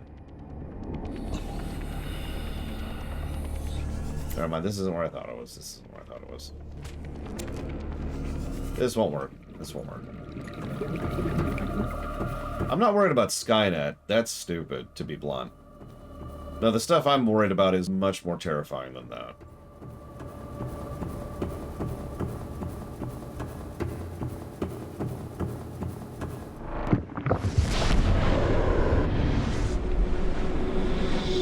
Progress is always good. AI is not necessarily progress. AI is moving.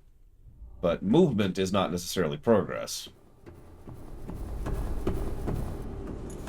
Just because you're changing something doesn't mean you're making it better.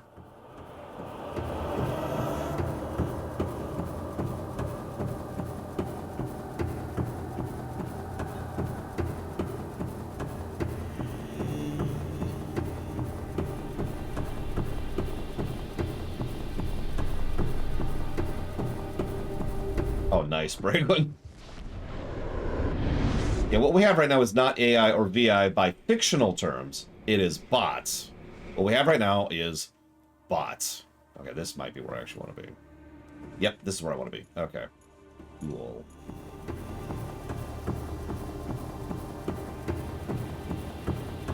Hey, Malin. Not seeing the stupid cave. Why is it always so dark in caves? God.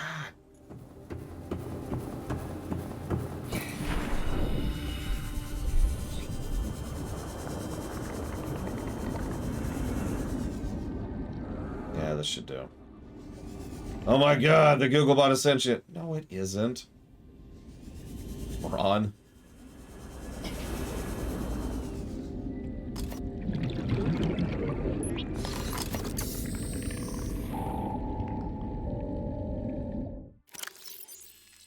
Okay, it's still red. Holy crap. If Googlebot had become an AI, how scary would it be? Depends on who's in charge of it.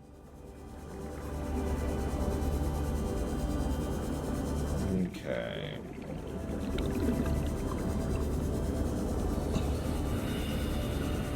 If I thought about this in advance, I would have done this right. So we're going to be a little bored for a couple minutes here. Just a couple. Shouldn't take that long. Let's see. Where am I at with questions? Assume an AI text-to-voice is indistinguishable from real voice, which is terrifying. The choice is MMOs have all text AI voiced or maintain current situation. No question. Absolutely no question or hesitation on that whatsoever.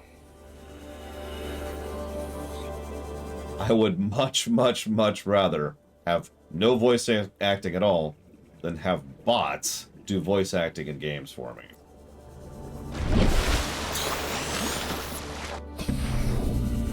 And admittedly, I'm speaking a little bit as both a voice actor and a voice director there, but I stand by it.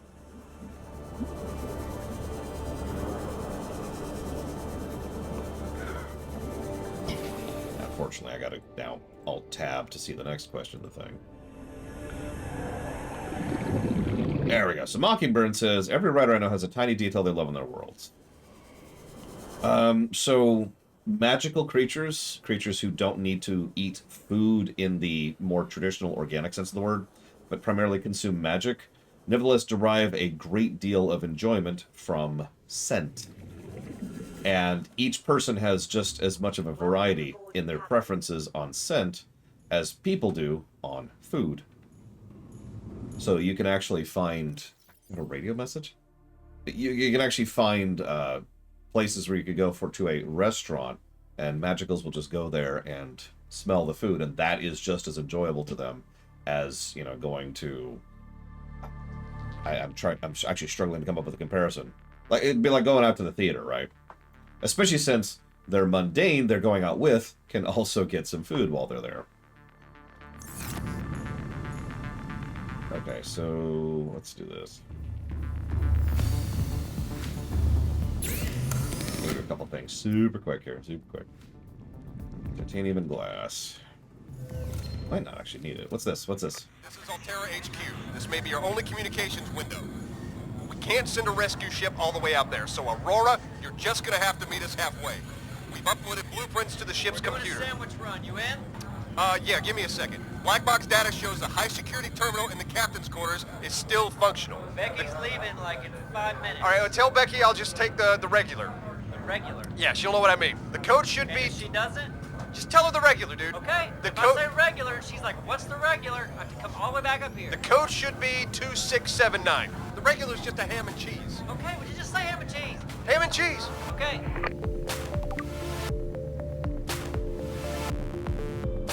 And that's exactly how much Altera gives a damn about us.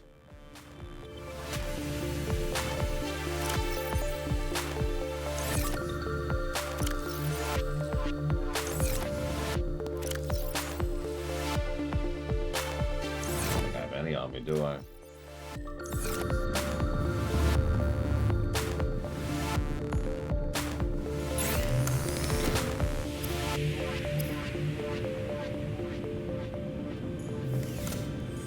Yeah, just leave me here. I'm good. I'm good.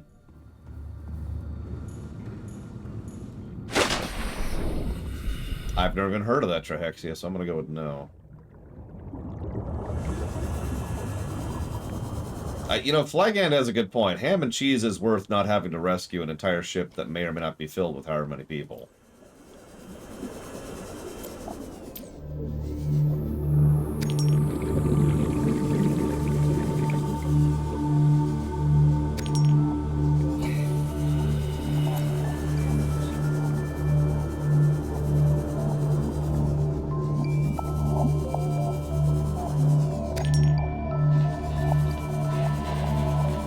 It's pretty terrifying, Gum Gum. As most such things are.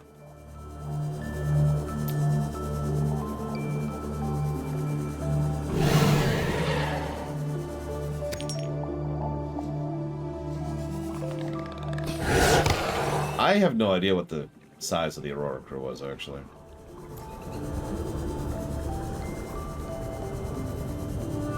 I mean, being able to speak like Darth Vader is neat and all, but that's just... That is different, first and foremost. But second of all, doesn't really address the core of my complaint with the entire technology tree. I think I'm going to need a little more titanium. Let's see here.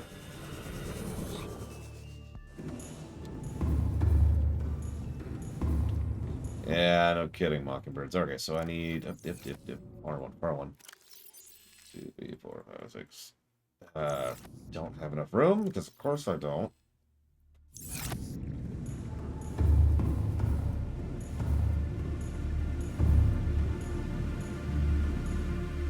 Me, Tim.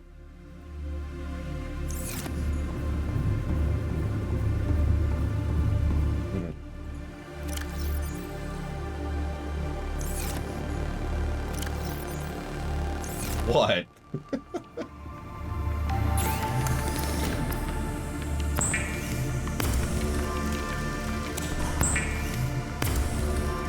$150 people. Thank you, Mockingbirds.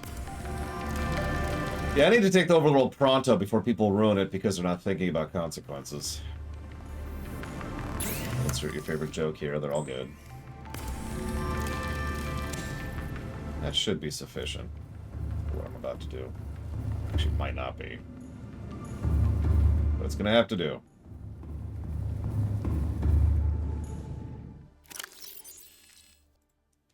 $300 meters. Let's go, Eternus.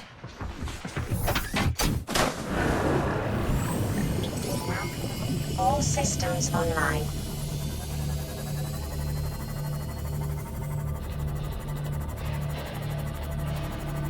That is too far down, I think.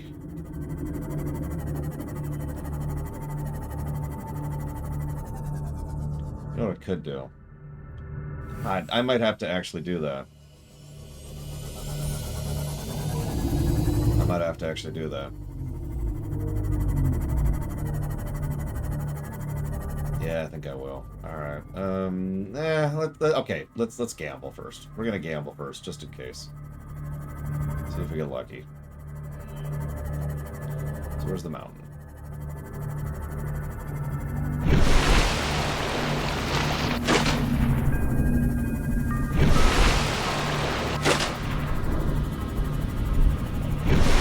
There it is. No. Well, I mean, technically, yes, actually, Yura. When I go and say, hey, I need a refund because, you know, my package was broken or I didn't get what I ordered, bots can handle that very easily because bots can deal with extremely basic and simple situations. It's actually one of their better features. Okay, so here's the mountain.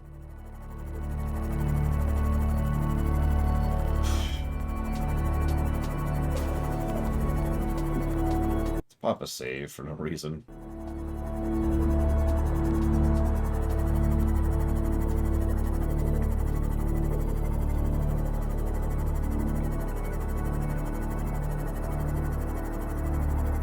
Oh yeah, this is not terrifying or anything. I can't see up or down. Oh, never mind, I can see down. We're cool, we're cool.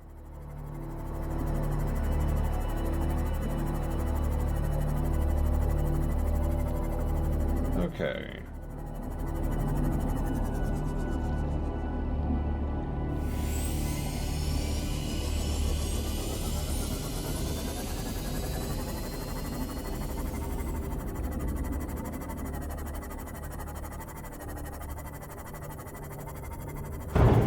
I think it's these things.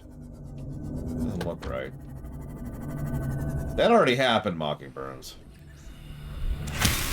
Oh, yep, that's the wrong thing. Alright, get away with it.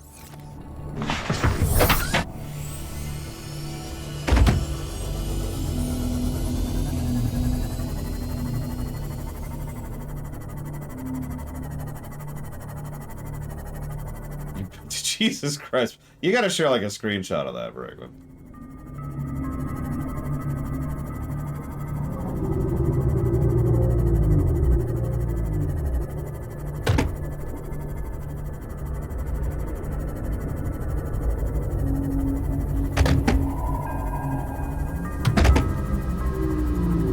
Honestly, the only thing preventing us from finishing the game is I need to find the last enzyme piece.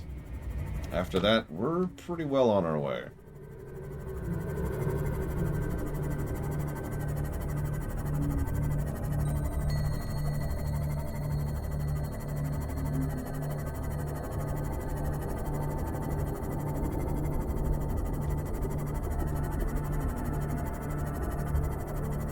The last ingredient is the whole point of the puzzle cardboard. The first, you notice there's 4 portals and 5 ingredients.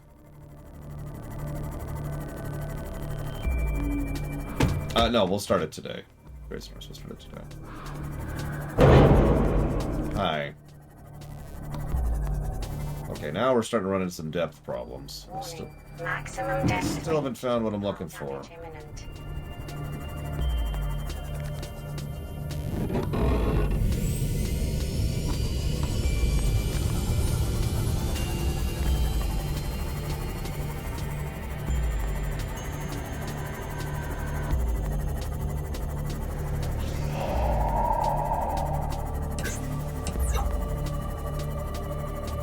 I was actually about to say, so we've got a couple options here.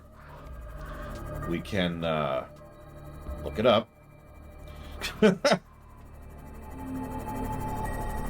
Or we can do one last gamble. This is our first gamble. What I said, we're going to gamble first. The gamble failed. So now we're going to go 2 clicks. Jesus Christ. We're going to go 2 clicks that way. It's going to be a minute.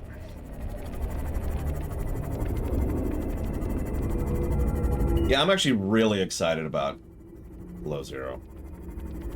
Can I scan for it? Yes, if I know where to scan. Remember, my scan radius is at max 500 meters.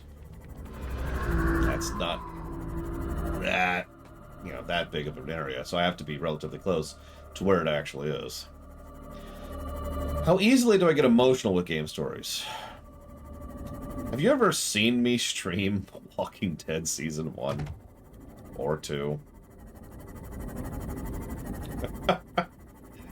It's easy for me to care about fiction, is the way I'm going to phrase that. I know some people don't do that. I am not one of those people. I get into it. This very game we're playing right now is an example of me getting into it. Because despite the pragmatic reality of how little actual danger I'm in while playing this game, I still very much am going, "Ooh," half the time. Yeah, Takoida's right, and he probably means as an insult, but it's still true, insult or no. I am probably one of the more emotive and emotional streamers you're going to find. Not counting idiots, because there are idiots who over-emote, and I don't know how fake that is, but I think it's fake. Like, I've seen some clips, and it's like, yeah, no, you're pushing that. You're faking that. That's not real.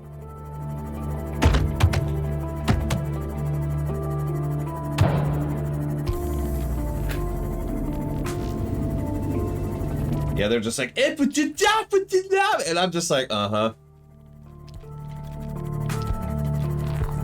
Or, how about this one during FF14 Endwalker last year? No spoilers, but if you were there, you know what I'm referencing.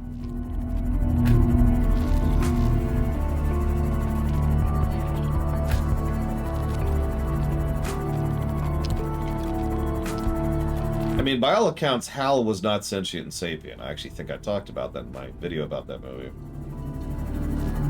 Alright, then there's Yakuza 0. I mean, yeah, we got several examples.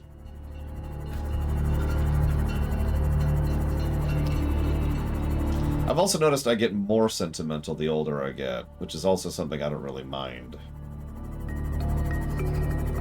Probably because the thing that gets to me the most nowadays is the kind of thing like, when I go to leave my sister's house for the week, my niece rushes up to the bedroom so she can rush up to the window and wave and talk to me as I'm leaving, not realizing that I can't hear her.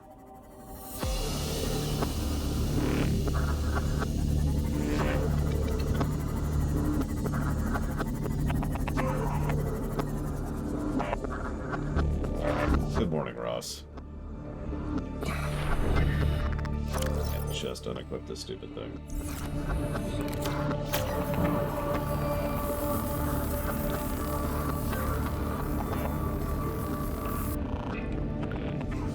Alright, then there's Two of the Moon. Oh my god.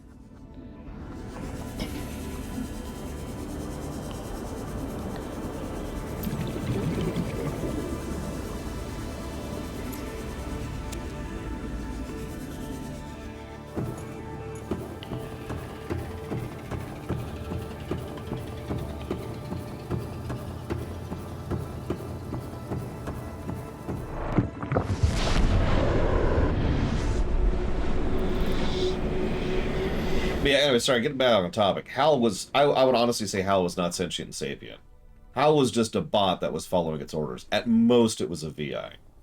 The ability to intelligently interpret orders, but otherwise supremely limited by its programming. I know that the intent in the time was probably to portray it as what we now refer to as true AI, but without the advantage of hindsight, I would say no. Excuse me. God damn it.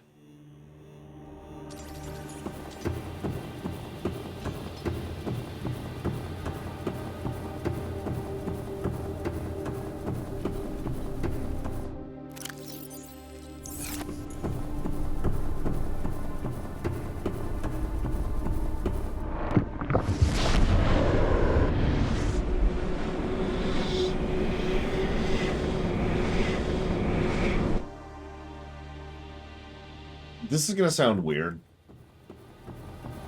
but I'd like to posit a negative for the lack of upgradable inventory space. Now, we've actually talked about this kind of thing before. It's a negative for absence of kit, is what it really boils down to. And it's really, really frustrating. Because while we've got... You're right, Don. I didn't even think about that. God damn it. Because we've got tons of inventory expansion on vehicles. Days and days of inventory on all three of them. But then there's us. And yeah, it is a constant issue. It is a non-stop issue. It makes sense early on for the inventory to be this limited because early game is primarily focused on being a survival game. That's the whole point of it. And that works. But by the time at which you get to the point where you have to start, you know, like, doing this relay crap in order to be able to just get some items from where they are to where they need to be. That starts to get really frustrating.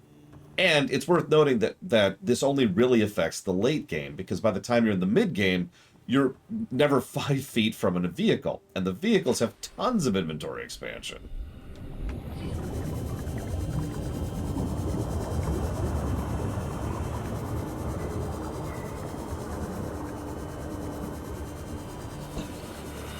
Yeah, I got tired of that, Dakota.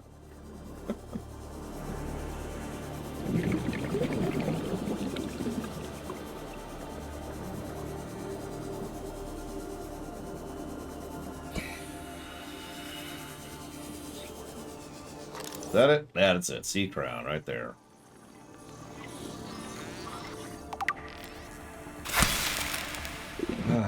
Okay. So now, what I have to do, because of the aforementioned inventory problem, and that is the specific reason that this is a problem, is then I have to go back up, go back through the portal, take the Moth, the Eternus, which I dropped there on purpose, back to my base, pick up the rest of the items, come back, go back to the portal, come back down here. Like, this is honestly just a little bit of padding, and while you could argue it's my fault, and that's certainly valid, this would be extraordinarily easily solved with one very minor change. This is also not the first time we've had to do a little bit of relay inventory juggling just to move forward slightly. Remember all the crap we had to go through to get our gear down to Hell Actual, excuse me? Or hell, even just the Lost River. Both of those bases, just getting the materials that I had down there was a thing. And I don't mean a difficult thing, I mean a time thing. It was literally just go grab, come back, go grab, come back.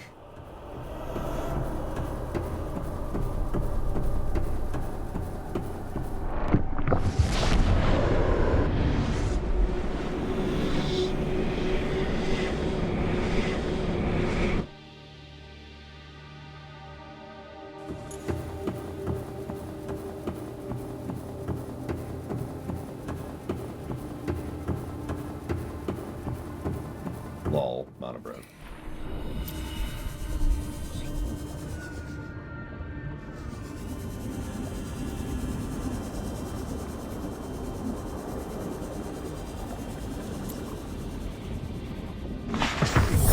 Welcome aboard, Captain.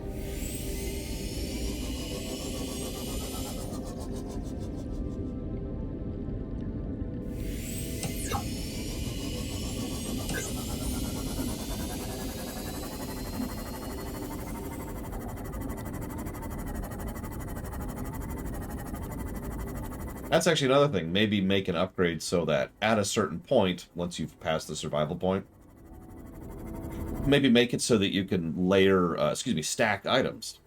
Like, okay, you've passed the survival point, you've gotten X upgrade with Y resources and Z pattern. You now have the ability to stack items, and that by itself would be a huge, huge time saver in terms of padding.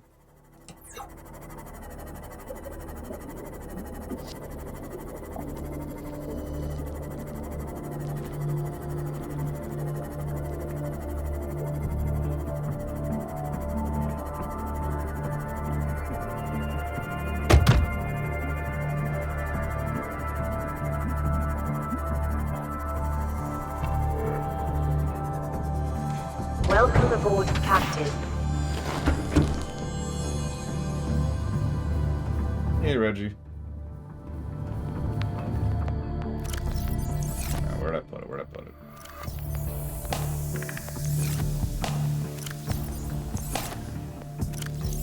Of course I did.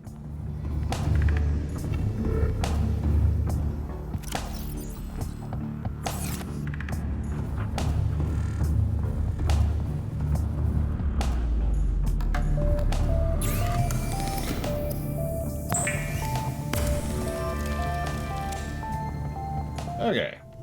Cut off.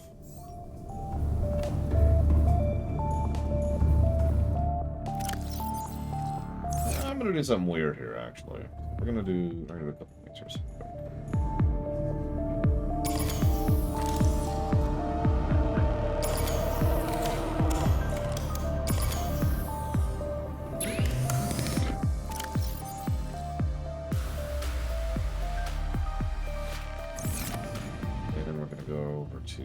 this one.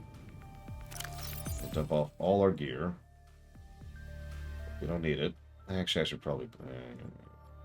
we'll dump off most of our gear. Definitely don't need that.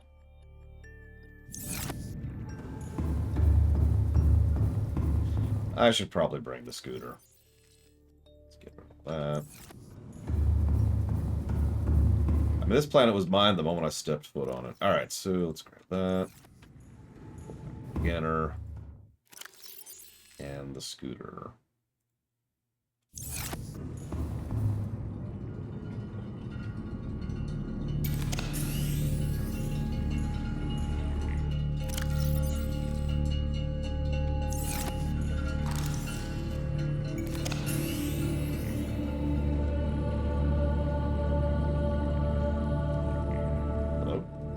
Okay, sorry. Okay. We have a mostly free inventory, and we have the enzyme. Let's do it. The only reason I'm still alive is because we've been eating the peepers, Magister. Not actually joking. The peepers and the way they've been keeping everything alive is the only reason we live this long, because, yeah. It's actually funny in its own right, because it's been theorized that Paul, you remember how Paul decided to retire on the floating island? It's been theorized that if Paul decided to live in the ocean and just live off of the ocean, that he would have lived longer because of greater sustained resistance to the bacterium. I don't know how true that is. It's just something that's been tossed around.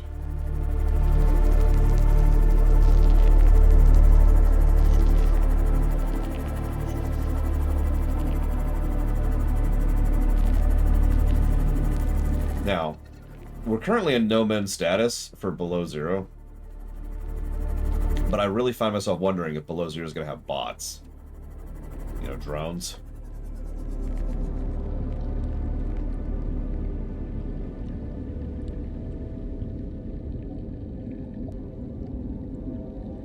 Well, yeah, if you remember, and I swear I'm not throwing any shade with this, Paul was a little bit too don't kill the animals.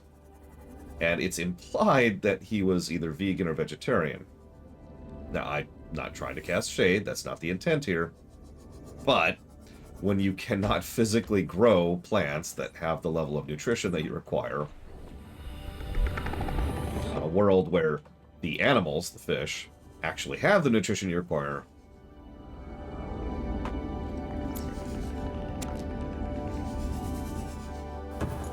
very specific circumstances.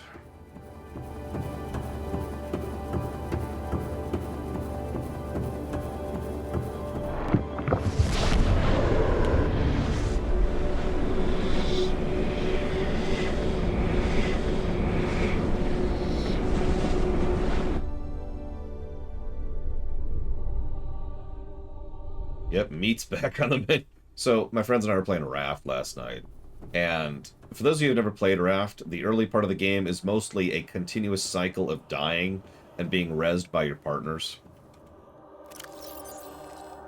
I'm not actually joking. Whether it's good gameplay or not, that's a little bit of a different question, but it is true regardless of whether it's good or bad.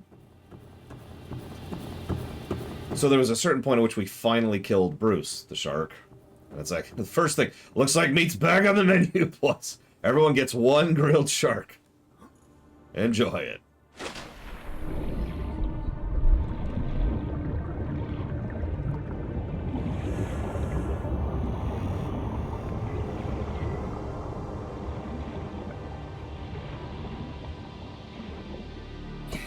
I've actually eaten shark. Tastes good, but then again, it was grilled and cooked and all that fun stuff.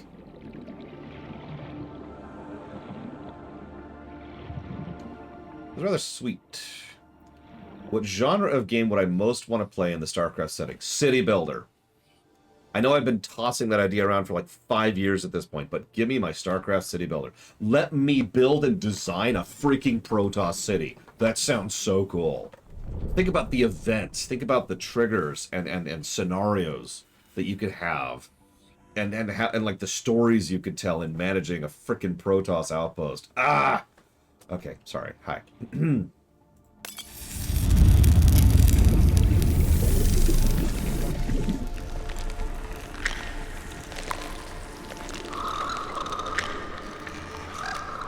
So small spoilers, these will actually pick a specific spot and just hang out at certain points in the world, in the biomes, after this point in the story. We're not going to go show all that off, for obvious reasons. Some of them are in some very dangerous areas. There we go. A juvenile Emperor specimen. It is producing a highly potent form of Enzyme 42, which should be capable of fully curing individuals of the alien bacterium. The species hatches relatively fully formed and independent, perhaps reflecting the fact that they must fend for themselves when they are first born away from their parents. The specimen is healthy and exhibiting signs of a positive attitude to life. Self-scan complete. Bacterial infection has spread to the skin and pulmonary system. Medical report recorded to date bank. It is imperative you find a way to neutralize the infection.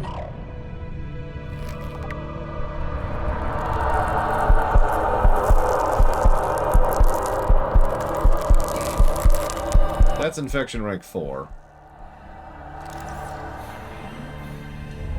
My young are swimming for the shallows. I thank you. Their freedom is my end. What will it be like, I wonder, to go to sleep and never wake up? Perhaps next we meet, I will be an ocean current, carrying seeds to a new land, or a creature so small it sees the gaps between the grains of sand. Farewell, friend.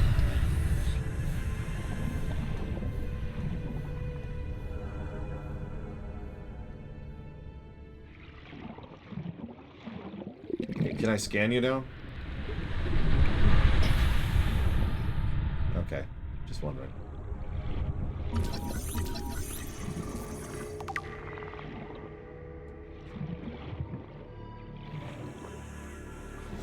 Yeah, so the Sea Emperors believe in rebirth or reincarnation to some extent or another. Which is interesting.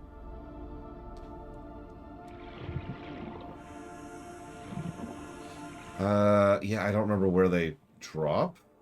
Like, I feel like some drop in here. 30 seconds. Oh, for Christ's sakes. Okay. What am I gonna think about oxygen? God.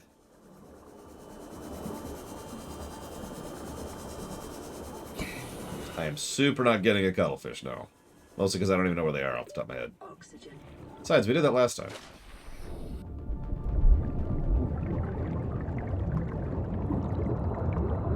Let's keep my lungs full. There we go.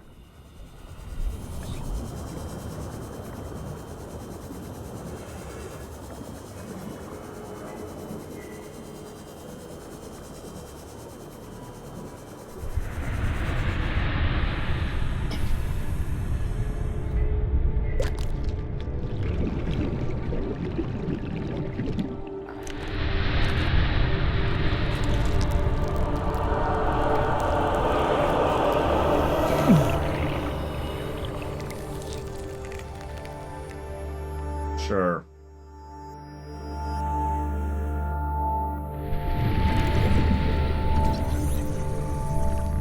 Self-scan complete. Vital signs normal. No remaining sign of bacterial infection. Yeah, it goes right through the gloves. And of course, you're like, oh god! Like, we knew what we were doing and why we were doing this. Why would... It's whatever. I would say that's not even a low chance for Hexy. I would say it is a high chance that Saints Row is getting shelved. You're so cute. And they leave some enzyme here, too, in case you missed it earlier. But we want to make a trip home.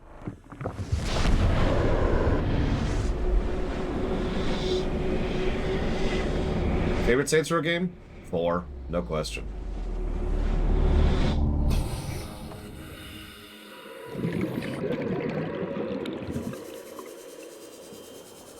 She's not actually dead yet, but yeah.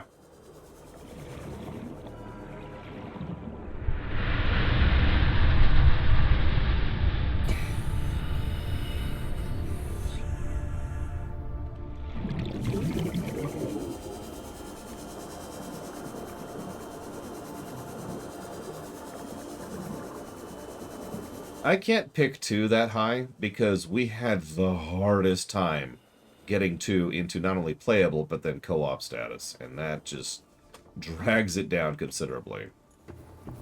2 is also not quite as fun on a gameplay axis, probably because 4 was a fairly refined game, all things considered. At least gameplay-wise. Story-wise, I would say 2 is probably the strongest Saints Row game. It wasn't the GTA clone that Saints Row 1 was, but it wasn't completely off-the-walls bonkers yet. It had its own identity.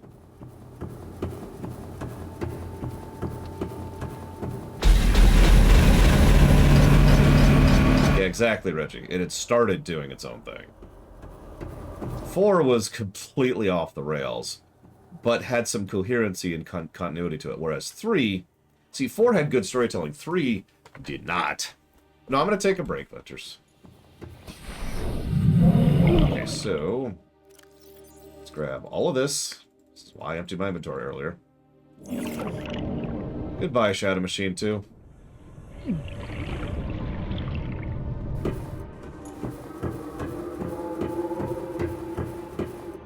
Actually, for sure. So I got the cubes, and I got the kyanite, which is what I... Yep, okay, we're good, we're good. Let's go. Yeah, Dex. Yep, I'm leaving you in charge of Turbo Hell, Shadow Machine. If you ever want to try and restore Shadow Machine 1, well, you know where he is. PS4 is extremely fun to play, and of course, all the Saints Row games have the benefit of co-op. But, I should probably mention that 3 and 4 definitely nail the co-op better than, 2. But I didn't like 3 that much. I'm actually looking forward to reviewing it someday, because I don't think it's going to review that well. Oh, well, sorry, Shadow Machine. You'll never find your clone. That's your mission. Go find your clone somewhere in Hell Actual. You got this.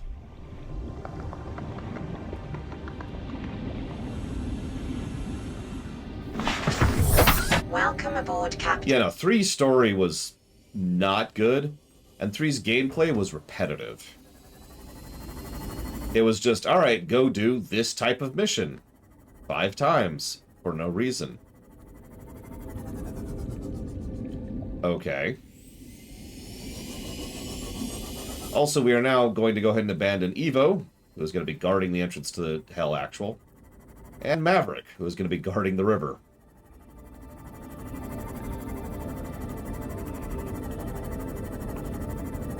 Yeah, my boss was always female. However, she changed each game because the character creator changed each game. I know, it's weird. GTA has lore? Oh, tell me about it, Judo Joker. Saints Row 2 needs a good remaster, or even a proper remake. I'd buy that day one. But we're not going to get it now because Saints Row 5 just bombed like crazy, so... Shoutouts to Guido for coincidentally helping me with that announcement video.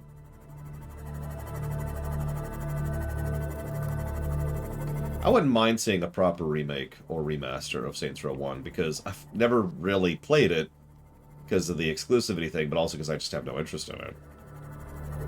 I am sure it's a decent enough game. It's just, eh. Welcome aboard, Captain. Oh no, the GTA games are very heavy on the story axis. Always have been, really. Like, the Hooser brothers? God, of course I'm screwing up their names now. The Bros are really good writers, which is why it's great that they no longer work at Rockstar. But even as far back as 3, seriously, go watch the GTA lore run sometime, which I call a lore run because it's a freaking lore run. They knew a lot of what they were doing. Sorry, so I'm gonna be right back. I'm gonna go grab some new water. But if someone could do me a favor and write that down, please, because I got a couple of errands to do before we can actually wrap this up.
Okay.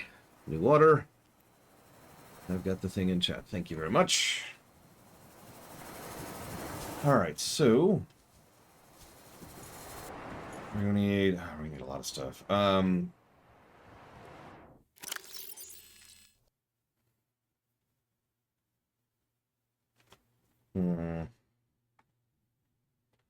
We've got the 4 kyanite, so we need to make 2 sulfur. Oh no, we don't have sulfur. Okay, that act. Okay. Okay. Okay. I know what I'm gonna do.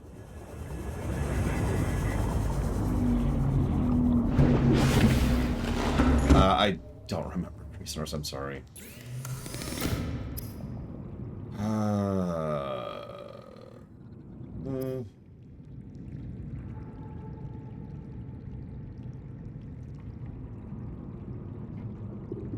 Two gold and 2 silver.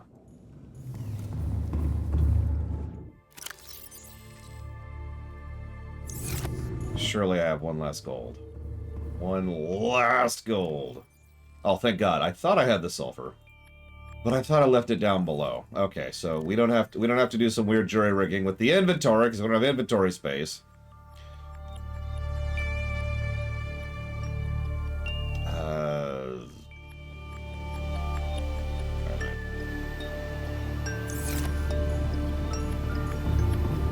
Traversal is its own category, yes. This game doesn't really have traversal in the strictest sense of the word, so I don't have much to say about it, though.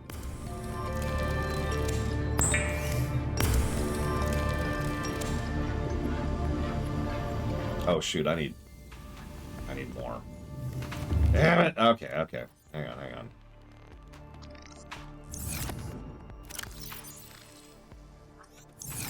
I don't think I have for more.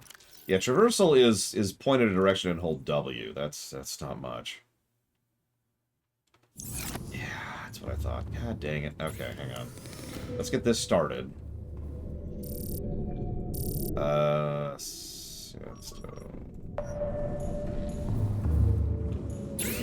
Yeah, I'm not sure I would call the traversal bad, but it's definitely not positive territory. Yeah, the most positive thing I would say about traversal in this game is actually the Seamoth, because the Seamoth handles really well, as it should, and that's really useful for when you're going into, you know, small areas or precise areas or whatever. I don't think we need the aerogel right now.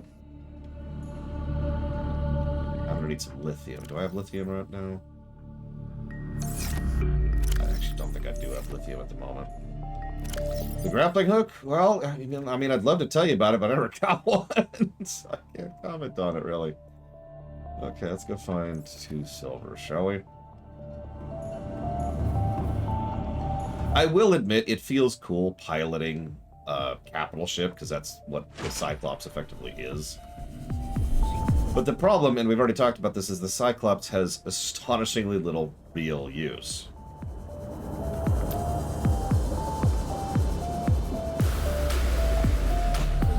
Like, it is essentially just, I want to build this for fun, because that way I get a mobile base and a capital ship, and that's kind of it.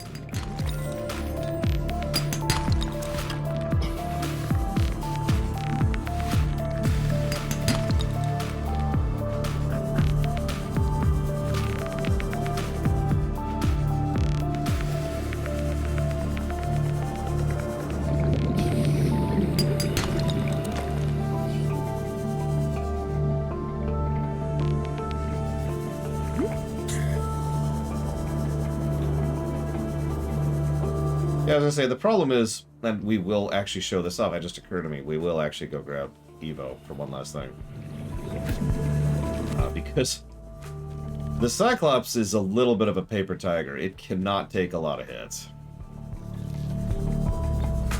And honestly, it would feel awesome, more awesome, if it was more of a tank, which is what the prawn actually is.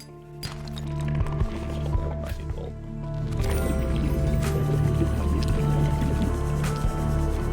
Like, let us actually just ram suckers. Or yeah, set up some drones. Like we were talking about drones as a concept.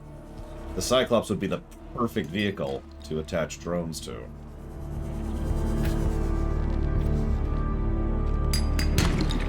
And if we're being honest, we didn't really use the Cyclops this time around. We just built it to show it off, and it's like, all right, moving on.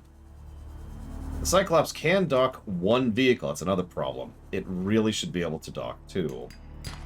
More than two might be getting greedy, but I do feel you should at least be able to dock a prawn and a moth.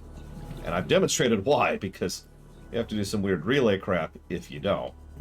Or if you can't, which we can't.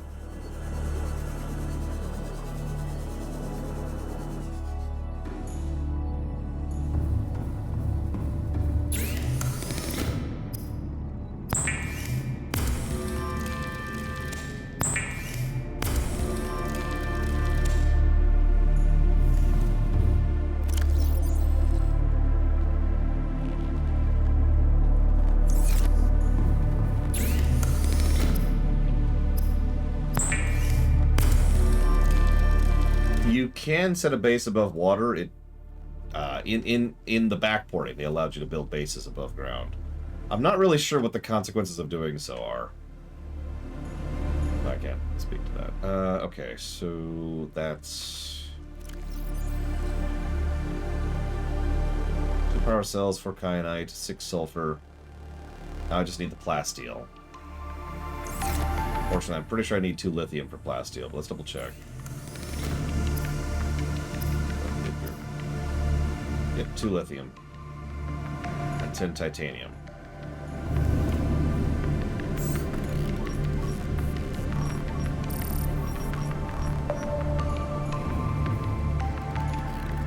Yeah, exactly, prisoners. I will need 6 of those. I don't need any of those, or any of these for the moment.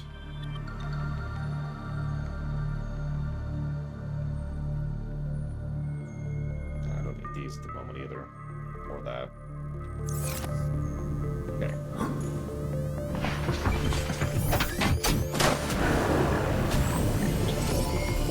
All systems online. You can build straight down, yes.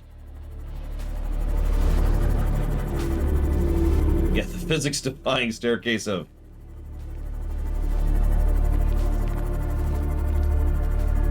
So I think I'm going to give the late game in this game a pass, which I know sounds strange. Because late game was actually pretty decent. Like, the trek through the magma and all that fun stuff, and, you know, getting the enzyme, oh, it's okay. Here's the real problem. This is endgame. And this is honestly kind of boring. And I'm pretty sure we had this exact same problem last time, too. It's just a lot of running around grabbing resources that, some of which we have, some of which we don't, to go over the finish line, right? And I suppose, you know, what else are you going to do with something like this? But I do still think this is just kind of not as engaging as I'd like it to be. I don't know what else to put to that.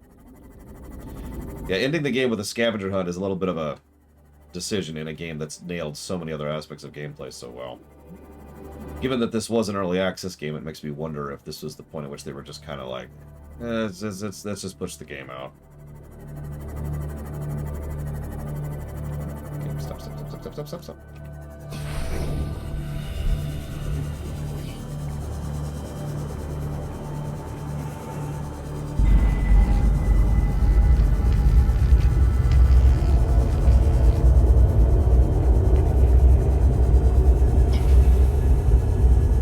Exactly, Chester Copperpot.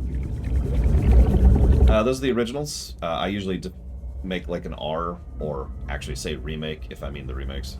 I know they don't distinguish between titles, but I like to be a little bit more precise than that.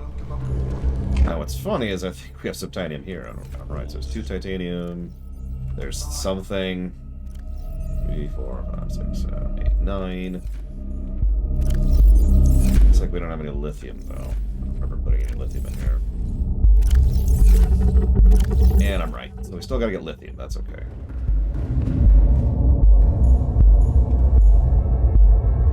Engine powering up.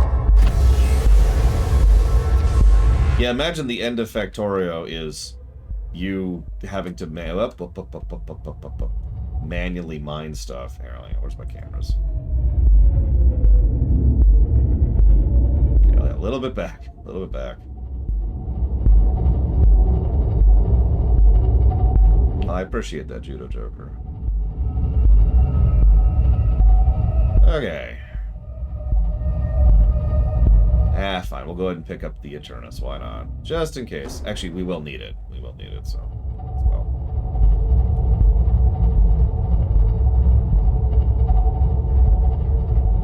I say need. It will speed things up, which at this point I would count the same as a need.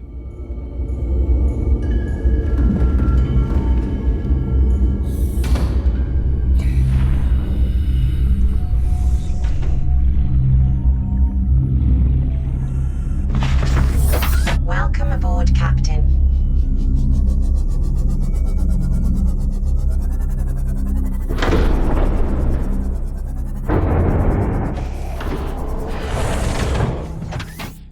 Okay, let's get out of here.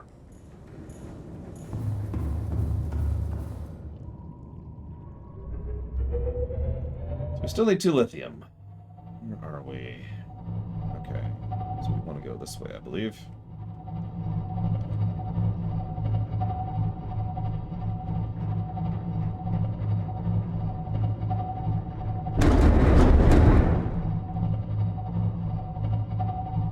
I don't know if we can bounce in this thing. A little bit.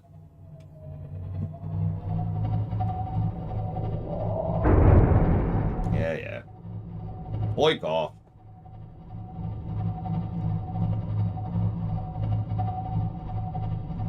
Ahead flagged. Emergency speed. Warning. Vessel calculated. Excessive noise.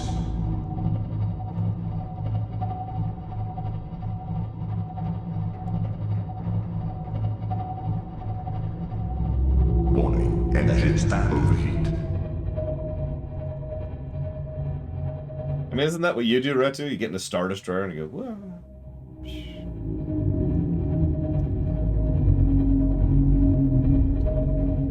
And we're not going to go die just yet. We'll do that in a minute. I want to get my lithium first.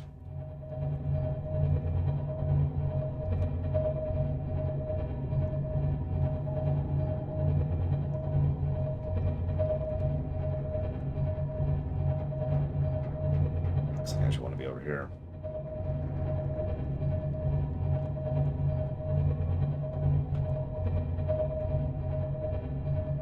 I have not played Silent Hunter that I'm aware of. But, can you do dolphin jumps in it? Because that's the important question.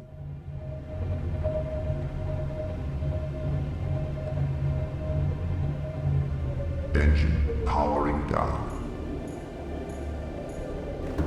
You know, I just realized I left the lights on this entire time. Very much on purpose. Because, you know, I always want the lights on when I enter the Cyclops. Okay, yep, so this way.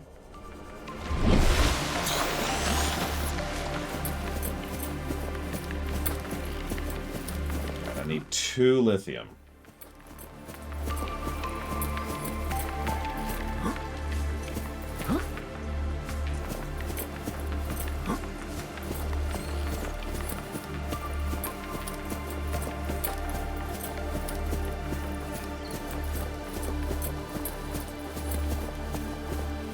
No, I don't think so, Crazy Norse. That was such a bullcrap moment. It really was. In fact, when we played co-op Grounded, guess what we never did?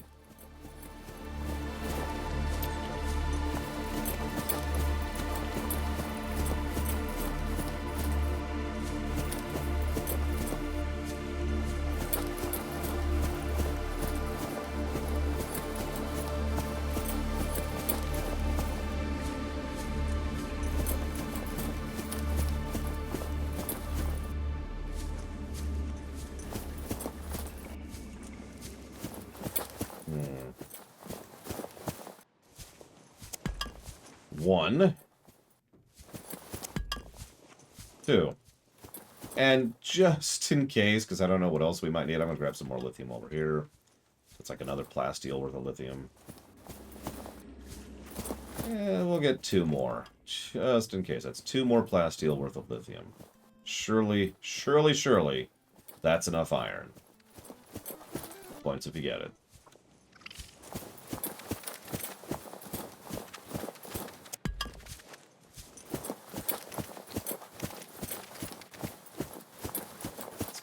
where I'm not going to get eaten by bugs. I don't like these caves, by the way. I know they're a great source of lithium, that's why I keep coming back to them, but God, I do not like these caves.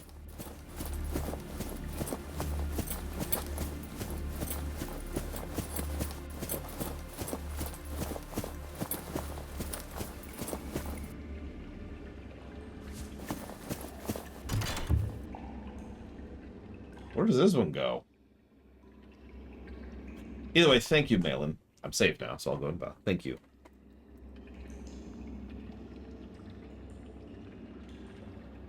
Always appreciate that support. Oof. Give me a minute. Hello, ye god. Right here.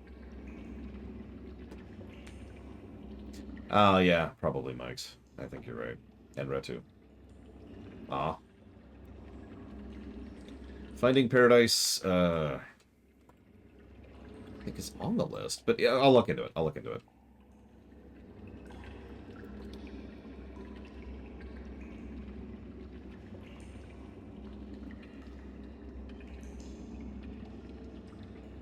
I mean, the answer to the Fermi Paradox is I already killed off all the rest of them. I had to. Humans were the only ones I liked.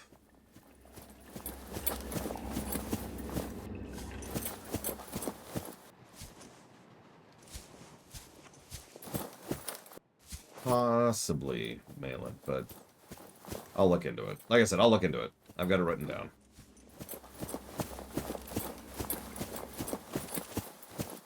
We're about to beat the game, you god. We're running around doing the last-minute scavenger hunt, which counts as an endgame in this game. For the weaker parts of the game. Good early game, very strong mid-game, not a terrible late game, awful endgame. That's Subnautica.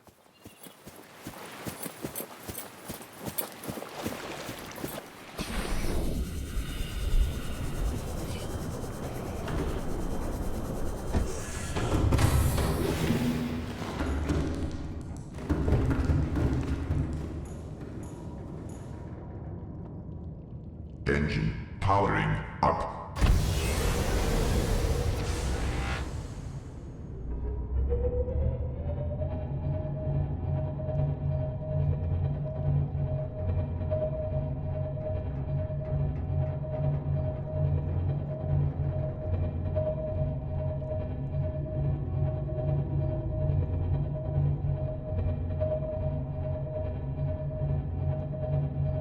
Oh, the Seamoth is by far faster than the little scooter drags you.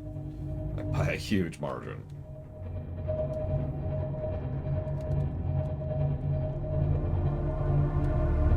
I shouldn't say that. It is faster. I don't know the exact margin off the top of my head. Someone with more Google than me could probably look that up for you.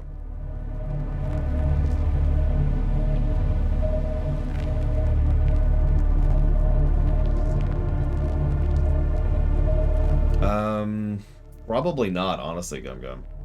Lost in space and stasis? Like, as someone mentioned earlier, space is big.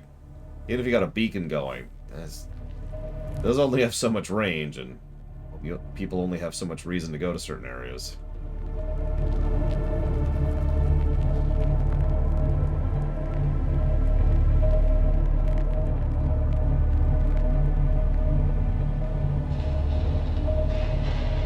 Yeah, I'm not a big fan of it's different, therefore it sucks, in general.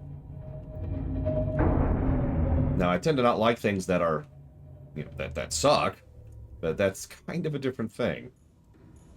Okay. Do I have the... I do not. Marsupial means adorable critter. In ancient Estro-Anglo-Aramaic. Cute. It's nothing fancy, but, it's functional. You should see Hell Actual, just down there.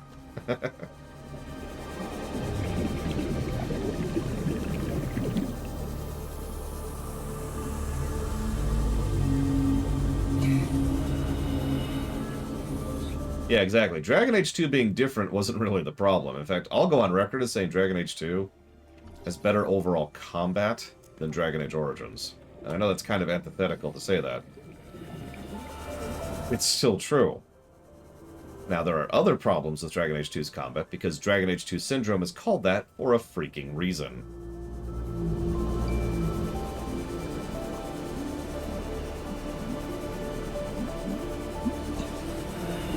Yeah, FF15 didn't suck because it was different. It sucked because they had no idea how to build an open world game. And lots of behind-the-scenes problem. See, that's because you're insane, Yara, but that's okay. We tolerate insane people here. As long as they like marsupials. You do like marsupials, right? Because if you don't, you have to have words.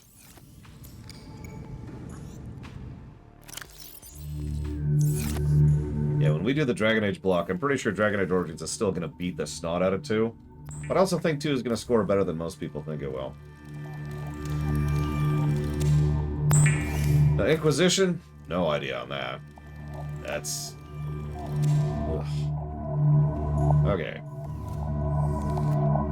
Plasteel 6, 4, 2.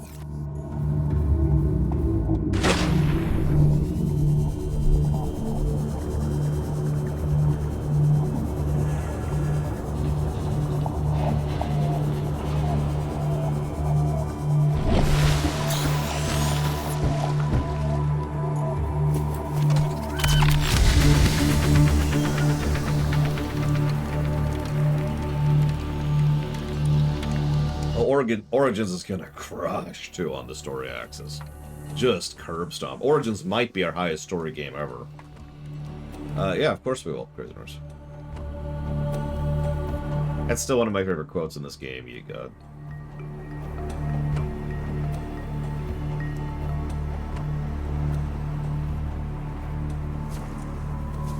So, I figured there'd be one last step, which is why we got the extra stuff. So we need...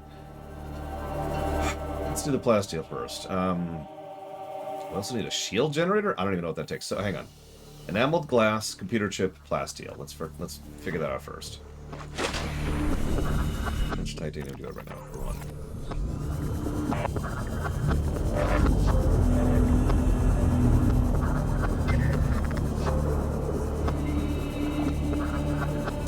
one. Yeah, Inquisition... So... The problem is, the last time we played Inquisition, we were just kind of doing a stream. Reviews, by definition, try to cover as much of the content as possible.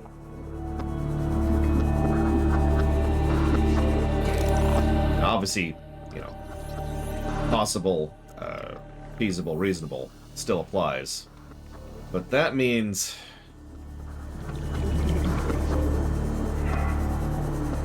That means that's gonna suck, is what that means. It means Inquisition's score is automatically gonna suck. Just based on the hinterlands, among other things. We're probably going to throw up the cheat flag pretty early in Inquisition. We're also gonna play a mage this time around.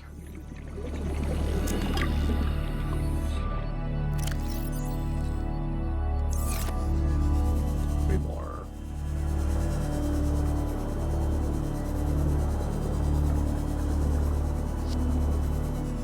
Kind of mage, the kind of mage that can heal. And probably a blood mage.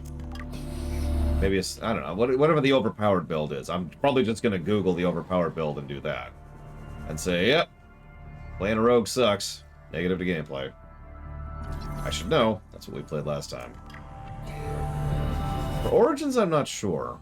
Because we've actually done several at this point. We might just play... Oh, absolutely, prisoners.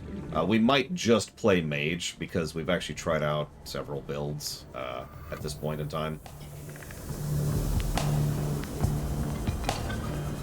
And, you know, just commit to that.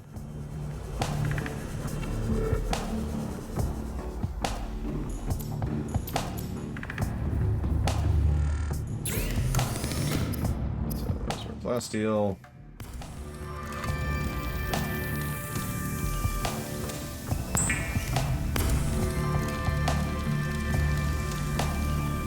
I mean, Cassandra's one of the only people I would ever consider romancing in Inquisition.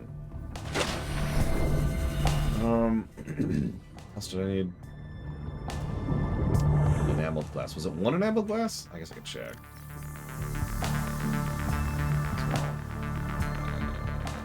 there's... It's down. Ugh.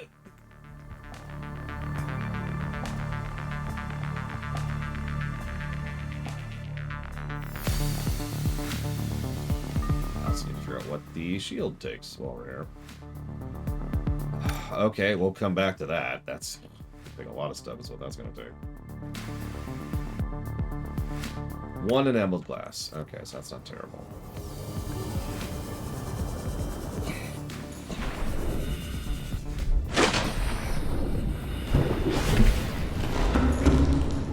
Probably not, Tim, no.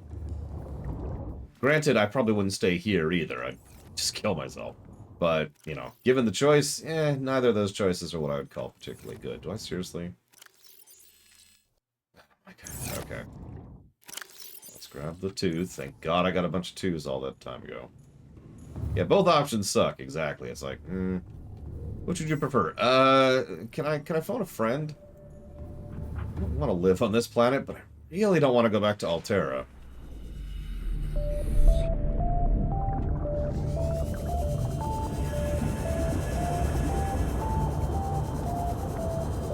So since we're officially in the outro, this is a good time to go and get your golden number guesses in. I'm going to probably chop it off pretty soon. I am absolutely going to give at least 1 negative to the outro for gameplay. Possibly 2. Because you have to remember, we turned off food and drink earlier, so imagine that extra... Good night, Tim. Tim's leaving us forever. So, hopefully not forever. You have to think about, in addition to all this other padding we're doing here for the otherwise lackluster outro, we would also be having to pause every now and again to make food and water happen.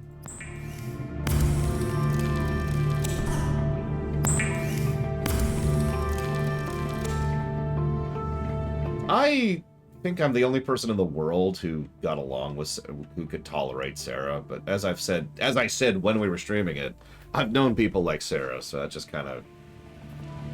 I'm used to that. The highest score? Gee, I don't know. Could someone go to lorerunner.com? Did you have a website? And look up the highest ranking score and the low... I'm pretty sure the lowest is negative 60 something. But the way the scale works is... It's like this. So, every negative is worth like 10 or 15 positives. So, it's not linear. The curve is not linear. I'm pretty sure we've broken 300 on the positive side. Good chip. Good chip.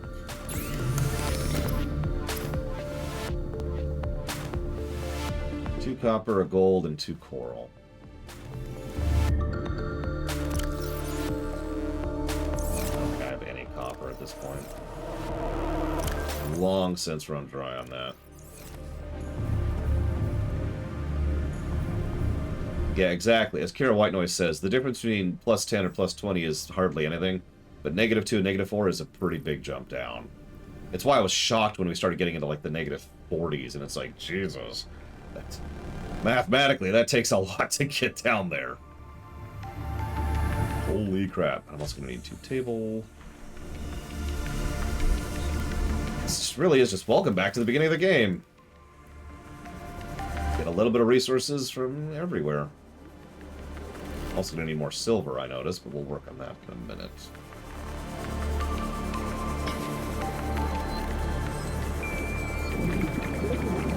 Hopefully the current revision is the last one, Blade Travel, but you know how that works. Knock on wood.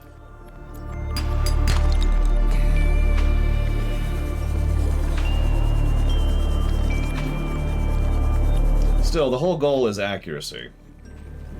The idea is for the scores to reflect reality, not for reality to bend to the scores. One.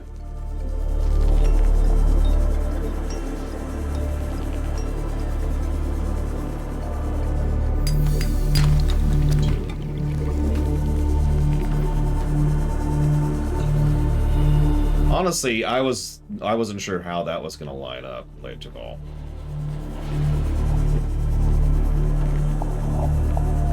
What's funny is they are so close to each other. Just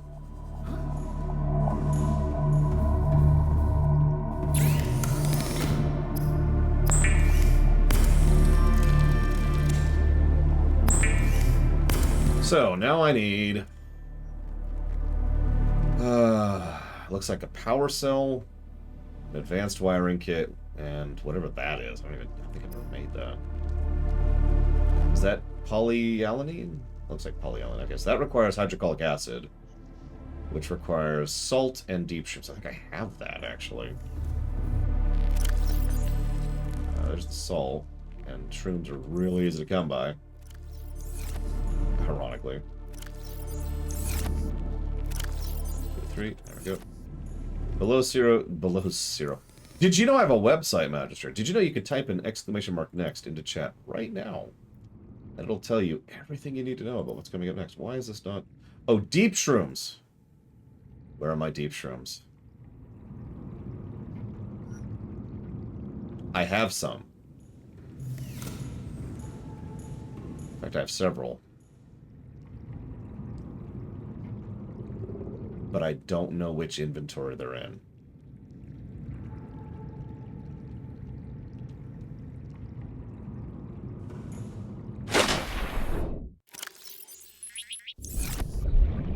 Actually, I'll probably do this eventually for batteries, but I know it's this weird subset of YouTube. I just heard of. Welcome aboard. Okay. It's possible they're in here. If they are, that's going to solve this. Oh, thank God. Okay, there's the deep shrooms. I say, I know I have them in one of my vehicle inventories, but 2 of my vehicles are about a click down. And that...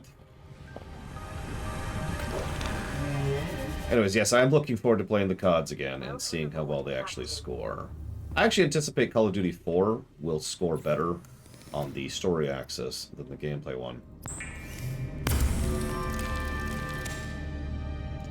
I just need some gold. Just like in real life. I just need a little gold. Just a little, please.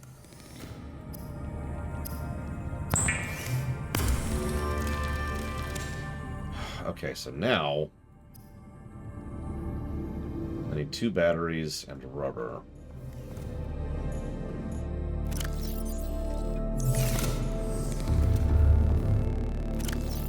Yeah, imagine if you could just scan across your storage network. Like, say, this is a weird example, World of Warcraft, where you can just be like, alright, where's such and such? Oh, it's here. Okay, cool.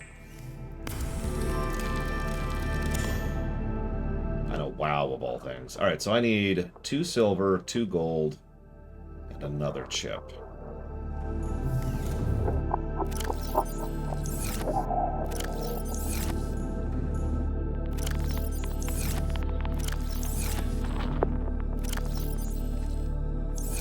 Okay.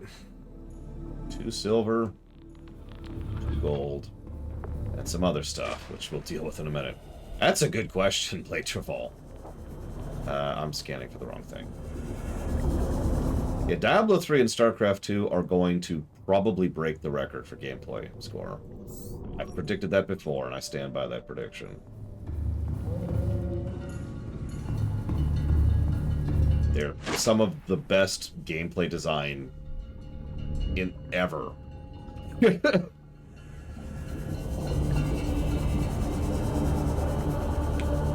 Shrug. The only thing that might contest that, ironically, is another Blizzard product. Wow. And MMOs use a different system. Whoops. There we go. Oh, I prefer PC, definitely, Yura. It's nice that I have the console, and I bought it to make sure that the always online thing can go straight to hell. I mean, Diablo 4 isn't even on the list, Magister.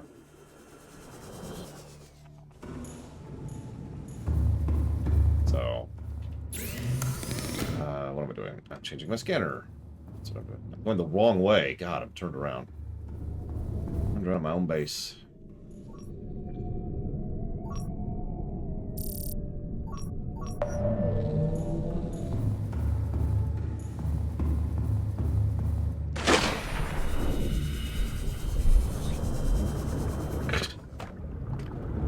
Well, thank you for being part of the show, Reggie. I will add Diablo 4 to the list.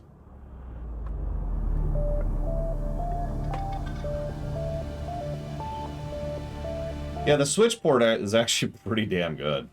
It's one of the rare examples of a Switch port where the port is actually legit.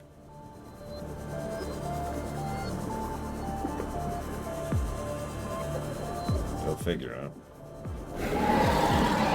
Yeah, blah, blah, blah.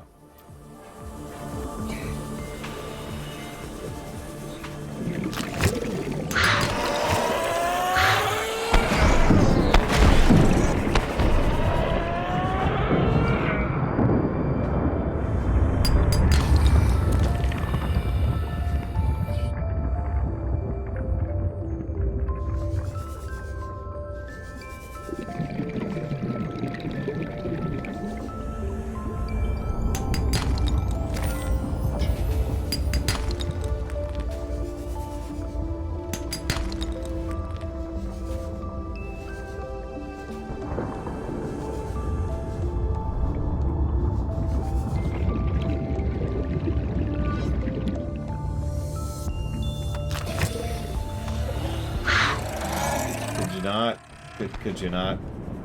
Thanks.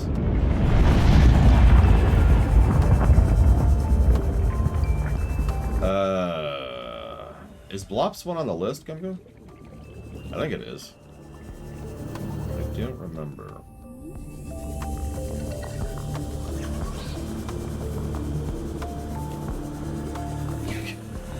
If those things could corner well, we'd be having a bit different conversation right about now. Shows I'm gonna need more copper. Oh my god, this is such busy work! This is quickly crawling its way into a second negative for outro.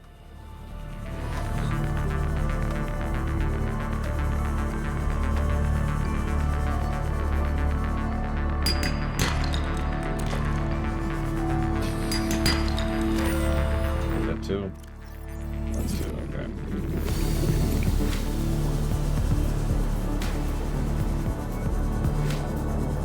Either way, thank you for being a part of the show, Gum Gum. I'll put that towards Blops 1.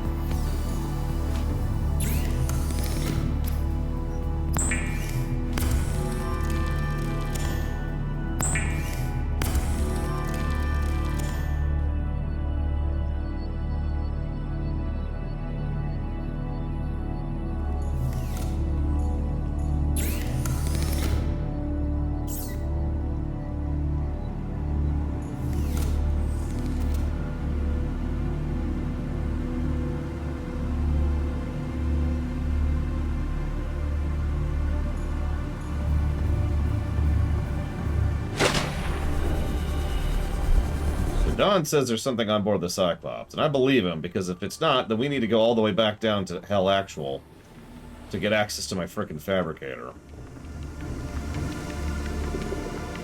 Let's see. Maybe?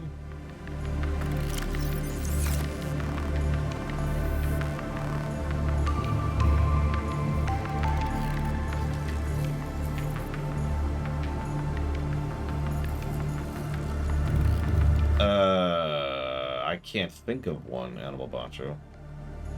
I'm sure there is one somewhere.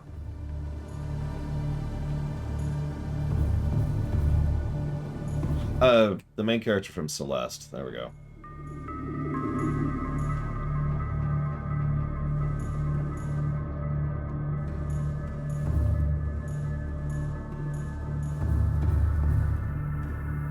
Like, this isn't it.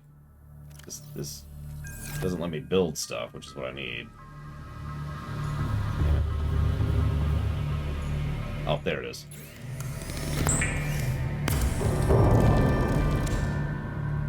Okay. I just need a computer chat.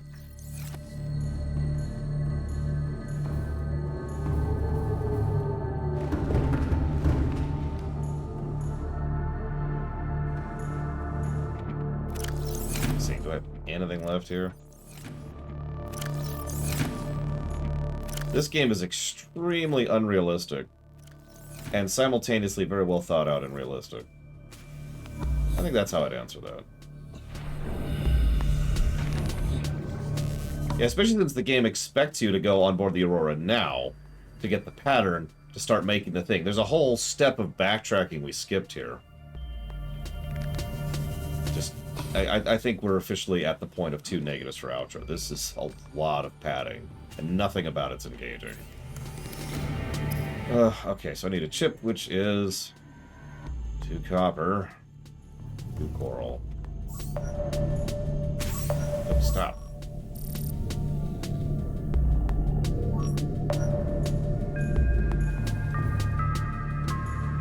I'm sorry, Jennifer Smash. I completely missed it.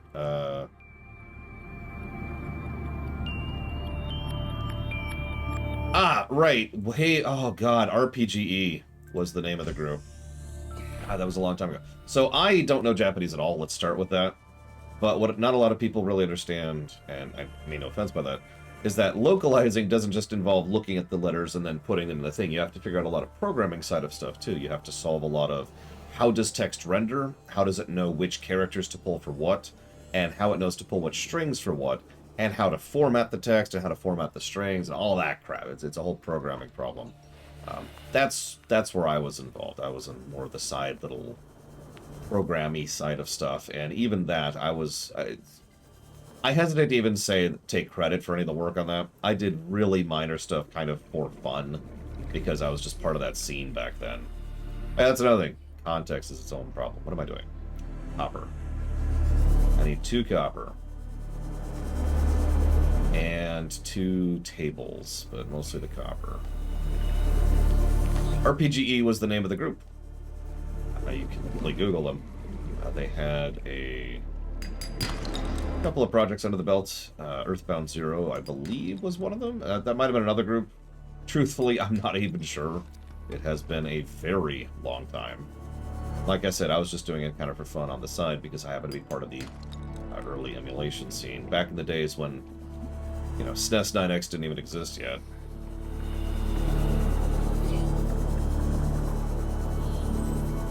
Yeah, FF6 was a whew to localize. Of course, all the FFs were. And the first FF, which was truly really well localized, was 12. I actually talked about that during both the review and the lore run. They just kind of slowly got better as they went. Inch by inch. Because FF9 was pretty well localized, but at the same time it kind of wasn't. A lot of repetition, a lot of dialogue that doesn't sound like human speech and doesn't work spoken out loud, as we discovered during the theater tables. But then we had FF10, where they basically ran into the exact problem I just mentioned. Dialogue that absolutely does not sound right when spoken in English. And then 10.2 was actually better in terms of localization, and suffered from its own problems, but was still a better localized game. And then finally 12 was like, yeah, okay, let's do this for real.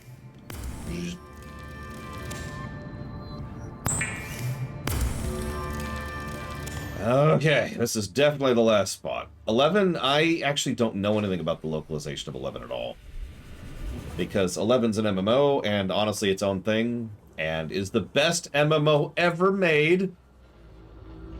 Okay, they're not paying attention. 11's garbage. I would absolutely refuse to ever play that game or stream that game, unless you gave me like $30 million to do it. Screw that game.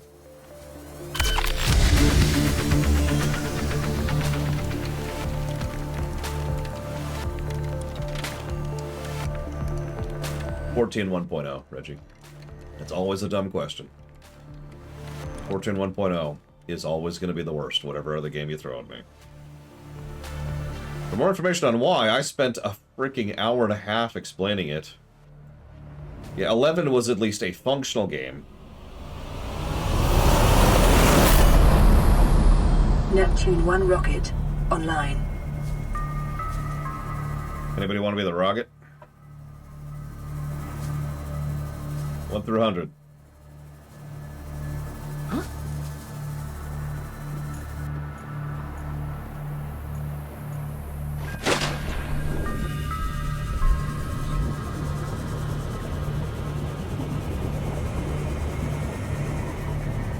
That's a lot of guesses. Hang on, hang on.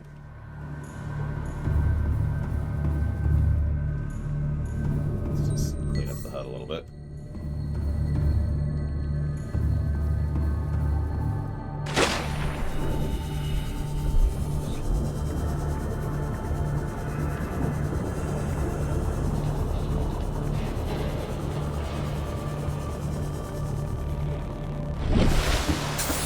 Oh yeah, we should probably go disable the gun. We'll do it in a minute.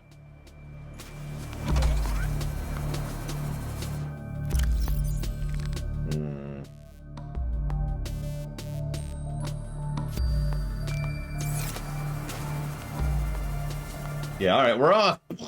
Ah! I think it literally doesn't let you launch.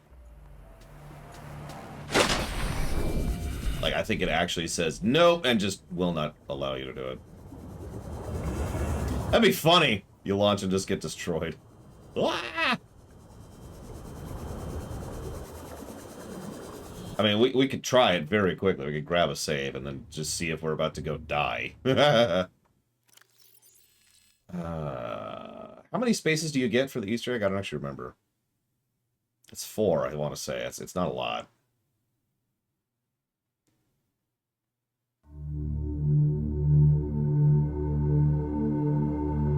It is 4. Okay, so we'll do an aerogel. We're going to put some nice stuff in. We're going to put an ion cube, an aerogel. What else? A nickel and a sulfur. There we go. A diamond? I mean, diamonds aren't that useful compared to some of this stuff.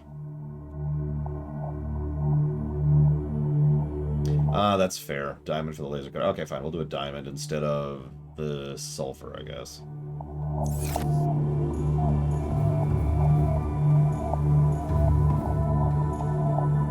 Okay, so save.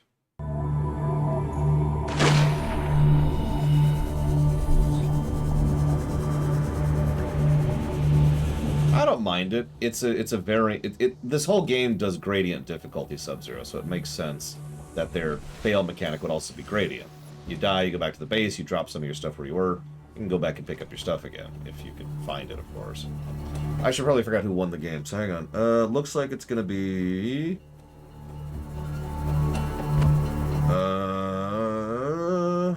hang on.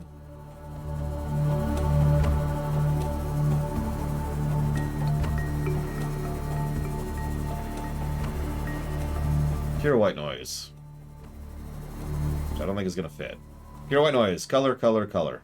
Color, color, color. 4 colors.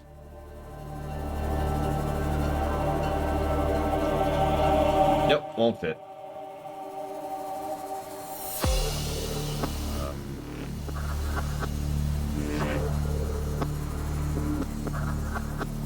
No, white N has different connotations, doesn't it?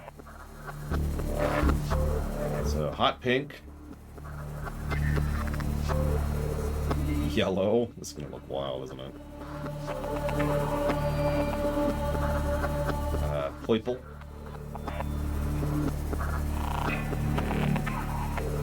And lime green.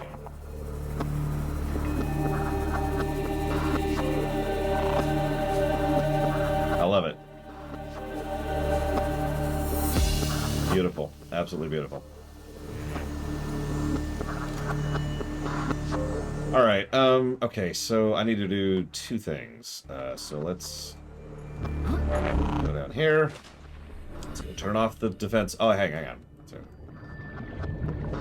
hang on. Just to show it off, because I'm pretty sure I know what's going to happen here. Yeah, you'll never lose the rocket. That's really obvious. Gonna save just in case, just in case. Yeah, we got to go turn off the gun, and then we got to blow up the rocket, and then we're actually going to be done. So probably another 20 minutes or so, just based on travel time. Up, please.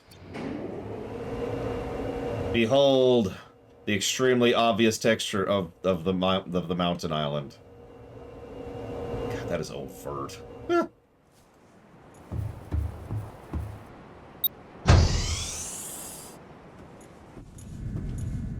Hey, look, a bunch of storage that we have absolutely no use for.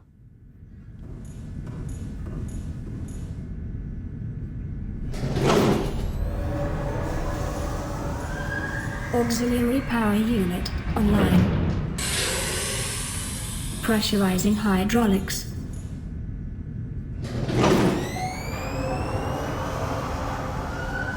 Good question. Communications systems array active. I don't know, Dakota. We'll find out in probably a few hours, because I still got to do the highlight reel and, you know, paperwork and uploads and all that fun stuff.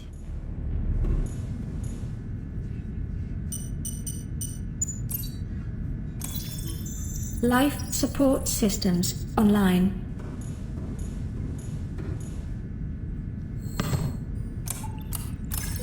Primary computer systems active. Very complicated processing here.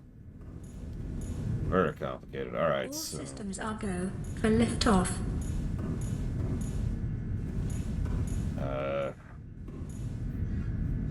While we're here.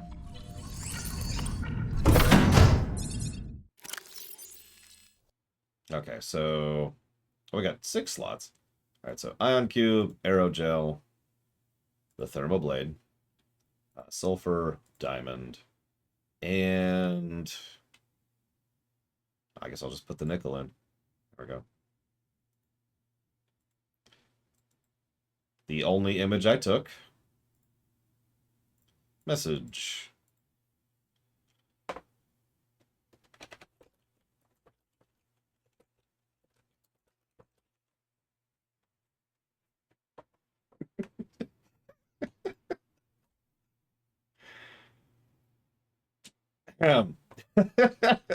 It's probably a bit mean, but whatever. We're good. Time capsule ready. Okay, now on the off chance, let's see what Cannot happens. launch rocket while quarantine. Enforcement platform is still active. There you go. That's what it did. This is me in 60 seconds. Okay, so now. There we go. Another. Oh my god, another eclipse. Check it out. 2 eclipses. That looks wild up here. Look at that. I don't know if it ever used to let you. Oh yeah, so for the highlight reel, there's our lovely rocket. It's just a thing of beauty, really. Okay, so 2 more errands to run.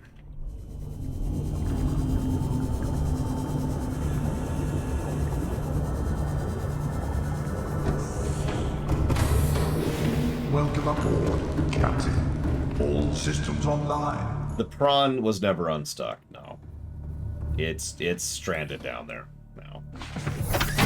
That's just life. You know, I feel like we should go towards that weird cloaked, like just giant thing of clouds. I don't know.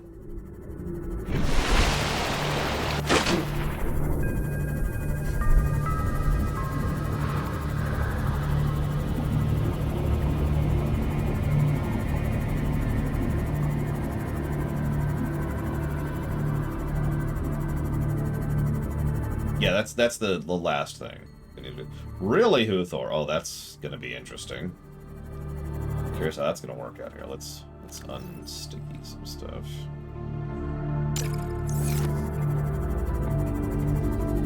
Yep, Evo, Shadow Machine, Hell Actual, the Dune Outpost. This has been fun. This has been a fun run. I've actually enjoyed this quite a bit. It's a shame the outro sucks because it kind of brings the mood down. But honestly, up until the outro, I was enjoying myself. So I'll take that. I think I will go ahead and actually chop off the guessing game, essentially right now. So if you haven't gotten your guess in, type in !guess and get your guess in, because if you haven't, I'm chopping it off. This is going to take a minute because we're going to walk down here, so there's going to be a moment.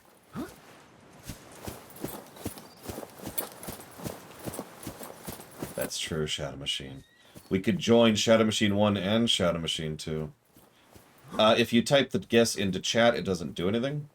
Because I'm not that capable of a bot programmer. It pulls up a spreadsheet, which is editable. You've got an entry for you, an entry for what you want the guess to be, and an entry for what you want to put the money towards, excuse me, the interest towards, assuming you win. Because whoever wins, whoever gets closest, gets to put interest towards a game of their choice. Which is not plural. To be very clear about that. Oh gosh, the guessing game's at least a year old at this point. Yes, Chester Copperpot. Yes, do it. Do it. Give in. Give in.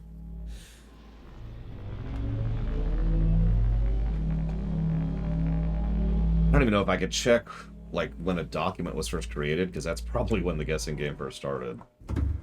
I'm pretty sure it has been over a year at this point. But yeah, exactly, Kira White Noise. There's too much gathering and backtracking in the outro. It just doesn't work. And it's every time you finish a step, it's like, all right, here's the next step. And yes, you can go and actually double check the thing, but only, whoops, wrong way.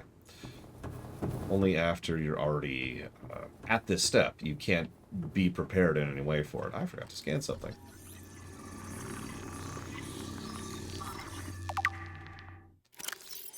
Strong resemblance to human weaponry in form. This device must have been designed with humanoid user in mind. Whether the aliens built this structure were themselves humanoid or otherwise employed use of humanoids is unclear. What is clear is they consider defending this facility a necessary precaution. There's no obvious way to remove the rifle from the case. Damn it, I wanted a gun! Yeah, I know, Crazy Horse. It is unfortunately common, and I'm apparently turned around. Hang on, so... wait. Ah, up. I need to go up. Because, yeah, that's the portal, that's the bay, and the thing will be up, up, up.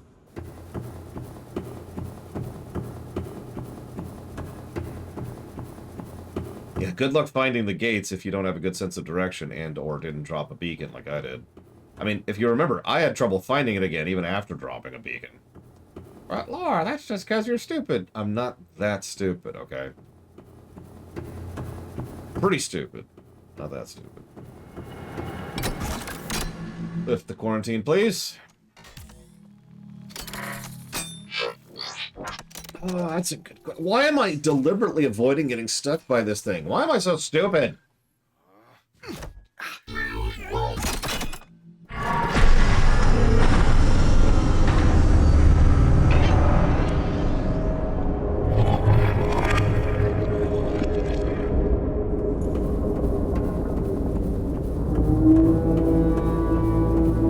Yes, but I am coming here to get stuck with the needle.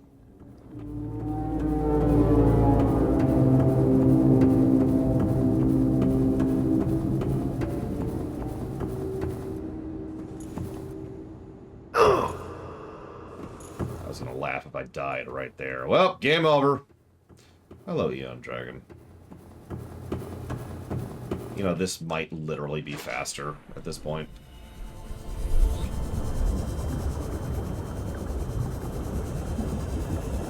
That would be terrifying, Chester Copperpot, but wouldn't make a lot of sense since, you know, we already did it earlier. And it's like, no, you're infected.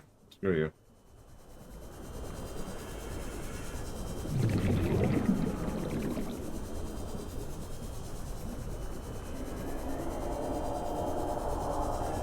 I love how I can still hear Reapers, even here. Hope you enjoy all that radiation that I dumped into your water. Stupid Reapers. Yeah, guns turned off. Yay.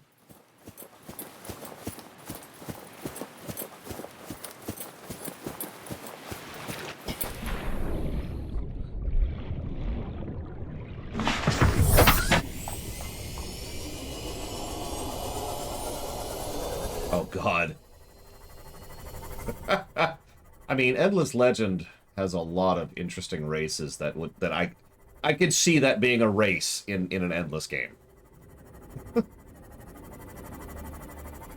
What are these? Well, someone crash-landed a ship and dumped a bunch of radiation in there. And now, they've hit the stars. We have a communication coming in. Translation, we would like to trade with you, good sir.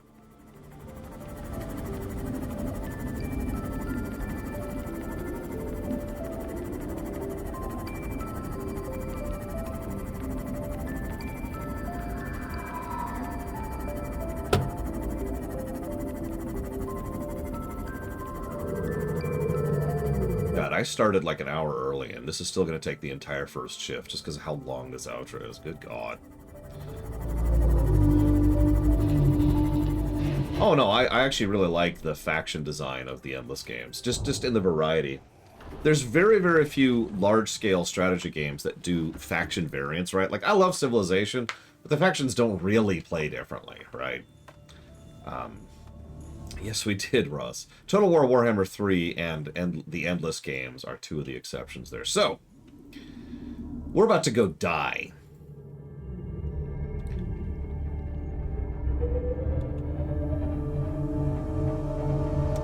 Please join me, won't you? A little more to the right.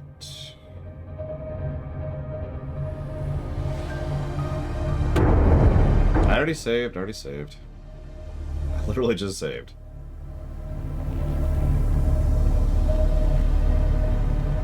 We're not gonna all head flank just yet.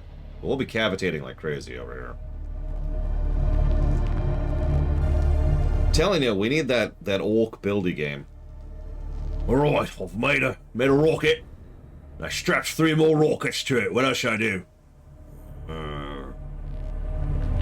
You idiot! You need to strap someplace for the rockets to take you! Oh, you're right. And so, instead of a cockpit, they slam a pole into the front of it and, like, punch a seat into the metal. There you go. Right. Okay, so... As I say, this is kind of shallow over here, so we're having a couple of issues.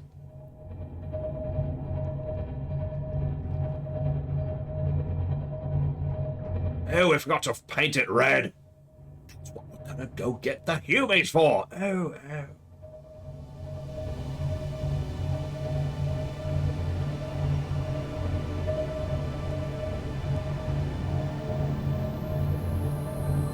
Okay, that's a big ship. All right, so as we're past this stuff. Whoa, God. Yep. Hi. Oh my God, there's a Reaper right there. We're not even fully in the death zone. There's already a Reaper right there. All ahead, fall! All ahead, fall! Excessive noise. No, it's fine. It's fine. We're fine. Everything's fine. He's chasing us. We can't ram him. Where is he? Is he above us? Engine overheat. Ahead standard. Where is he? Lost him. Where are you? Where are you? Yeah, when we cavitated, when we went to literally going to burn ourselves speed. Oh, hello. Hi. Yep, that's hello. Come here. Oh, we're into red alert status. Oh, no, we're okay. Everything's fine. There's just a Reaper right there, trying very hard to eat us. He's shoving the Cyclops. He's shoving us. Okay, buddy. You messed with the wrong Cyclops. It's biased. He's got 4 eyes, we got 1. Come here. Ahead flanked. Emergency speed. Oh, no, you don't. Come here. Warning. Vessel captain. Come here! Ugh! In the face, buddy! I can't believe we've only seen 1 so far. I cannot believe we've only seen 1. Warning. Engine. Right in the face. We're at half health, too. Hull integrity low. We're also on fire. We are now on fire. Engine critically intact. Ugh! Alright, so how's our engine doing? Everything seems to be fine. Everything's fine. Ignore that.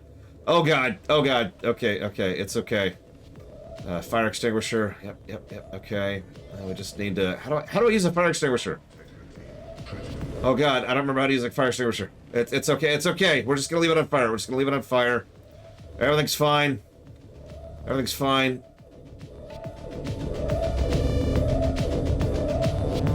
We lost it, apparently. We appear to be at 0 health.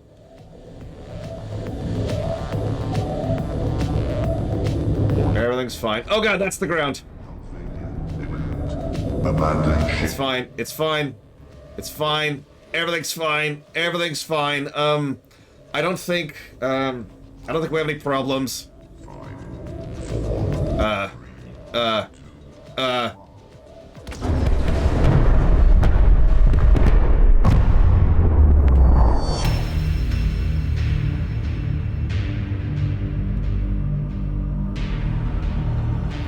Really quick, before that saves that,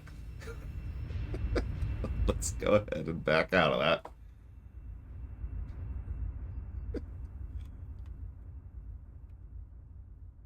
Gotta get that YouTube mandated suicide in there. Very important, very important.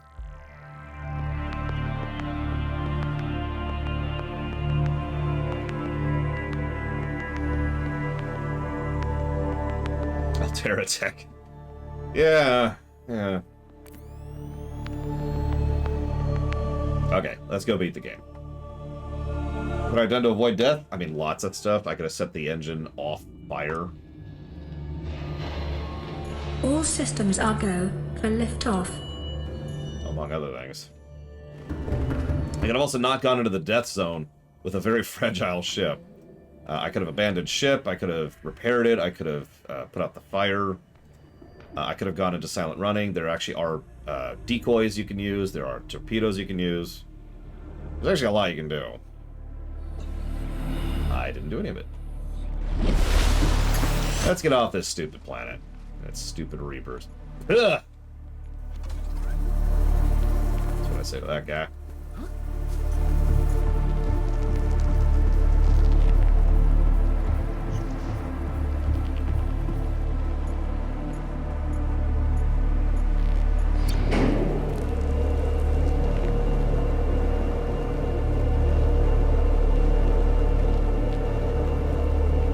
Now, as a small reminder, this story all started with a life pod partially malfunctioning and a chunk of metal flying loose and then knocking us out. And I'm only reminding you of that because I've noticed some people forget that little detail by the time we get to this point. So just remember that. Just making sure this is good to go, which it should be. Yep, okay, we're cool. Time capsule ready. Okay, now we're gonna save.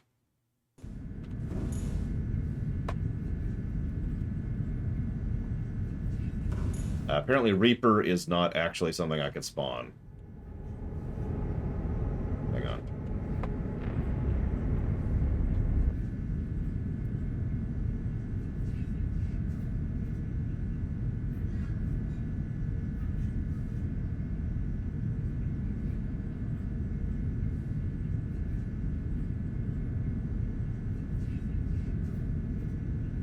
What's the item code for a frickin' Reaper?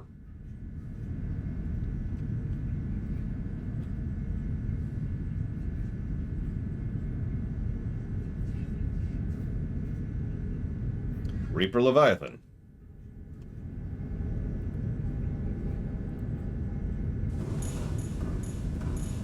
Okay, let's go. Let's go.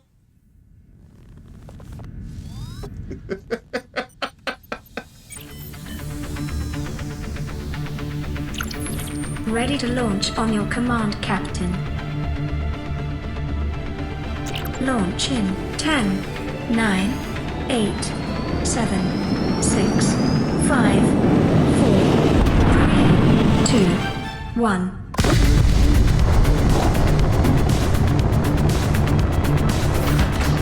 Time capsule jettison.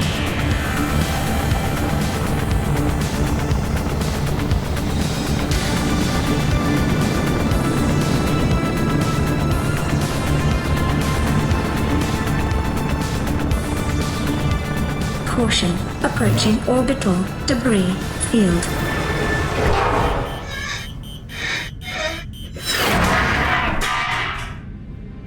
Okay, didn't hit us in the head this time. Orbital debris field clear. Performing gravity turn maneuver.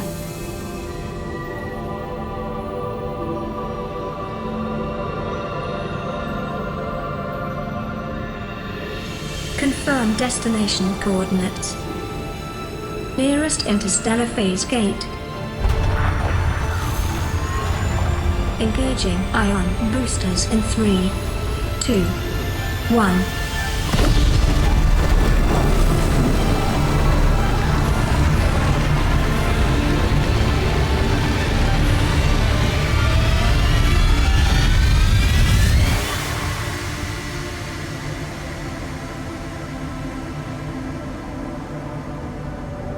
What is a wave without the ocean? A beginning without an end. They are different, but they go together. Now you go among the stars, and I fall among the sand.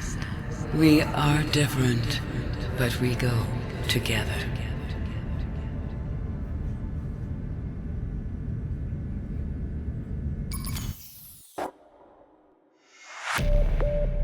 That was Subnautica.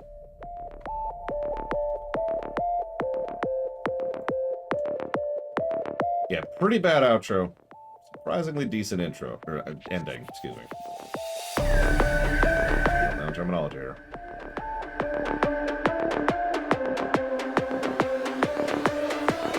That's not what I meant to hit.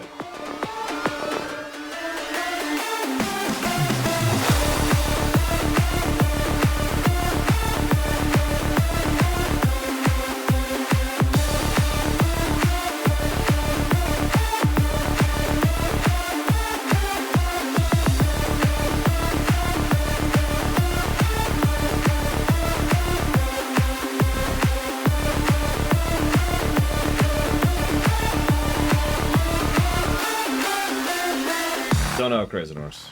Depends on how long it takes me. Also.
Hey, YouTube and Twitch streamers everywhere. I matter, barely. Welcome home to all Terra. Permission to land will be granted once you have settled your outstanding balance of 1 trillion credits. Cool.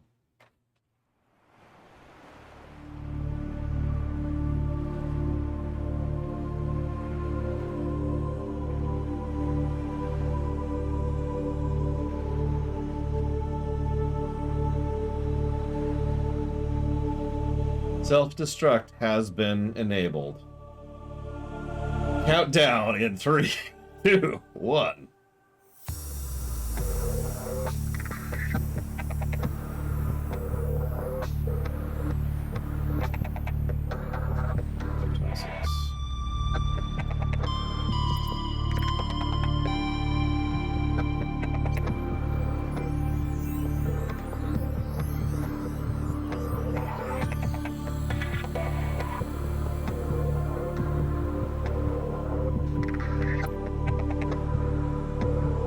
Just like in real life. Actually, that's not true. I carry no debt in real life. Well, you know. Well, yeah, but everything there is legally the property of Alterra.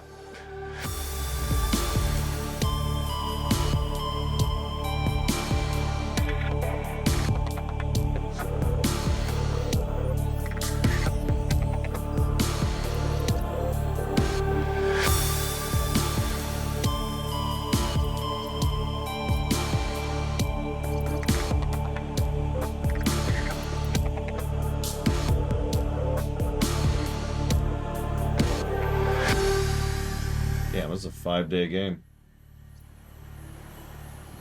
technically a 4-day game, but still, that's a little longer than I thought it would be. Oh god, that would be horrible to go.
Grounded also had a really padded outro, if you remember.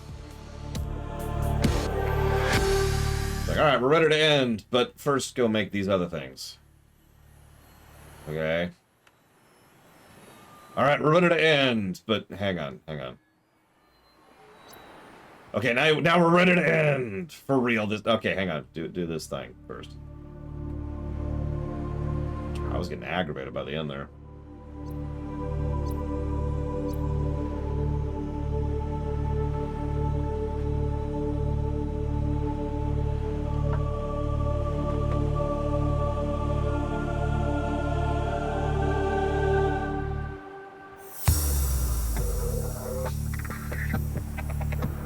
You know, I'm not sure, Bragwin. Does anybody know where the screenshots for Subnautica are saved, like when you hit F11 in game?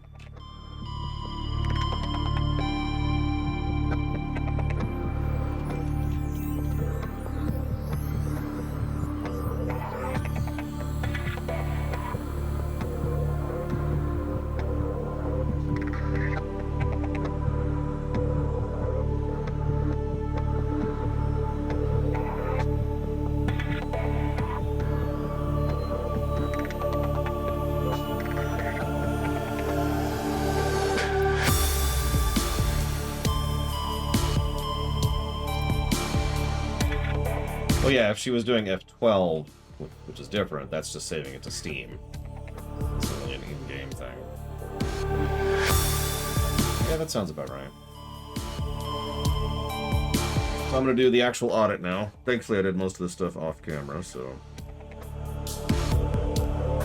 I'm most directly comparing this to Grounded. So we'll see what we think of that. I still think Ground is going to beat this overall, but we'll see. At least on the gameplay axis.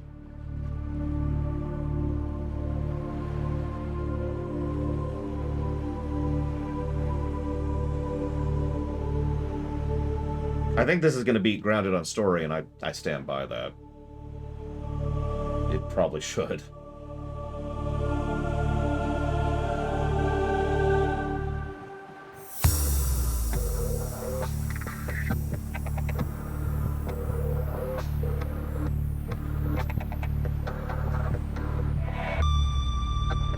Grounded also, no. No, we'll be doing Below Zero today. We're well in time for my lunch break. Which is good, because I'm actually pretty hungry. Hungry! Funny, Grounded also got a negative for outro. Gameplay-wise.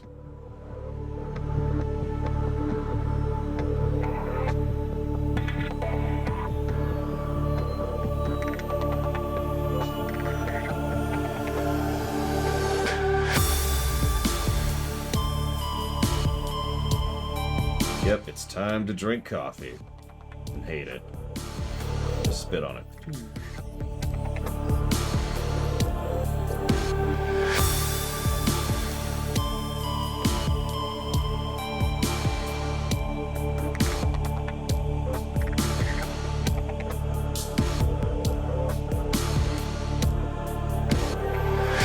I mean, they are great games. Absolutely. No question. Like, I'm not trying to say which one's better, even though that is the purpose of a review. I highly recommend Grounded and Subnautica. They're both good games.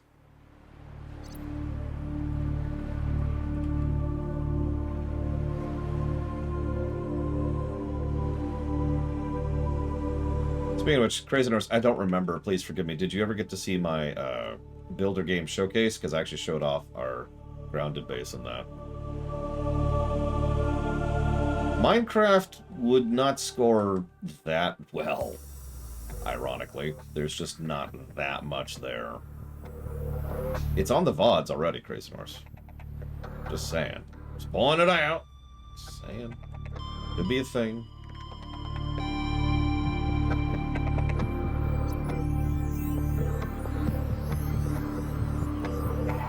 It's the Builder Showcase VOD. That's what it's called. It's even timestamped for each game we showed off. Yeah, Minecraft story axis, not going to be very high.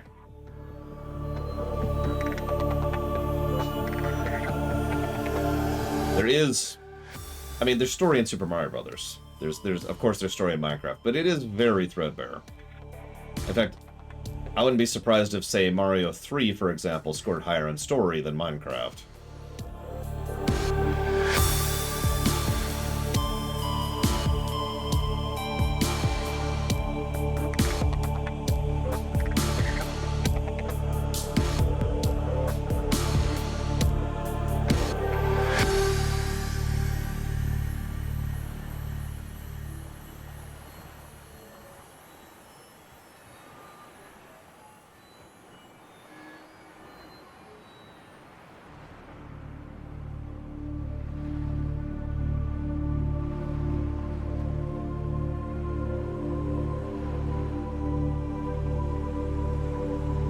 That's what I'm here for, Crazy Norse.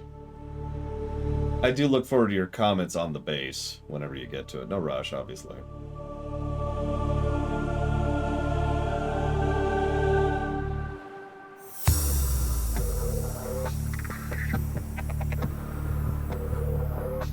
Okay. I think that's it. So, tally up. Do some math.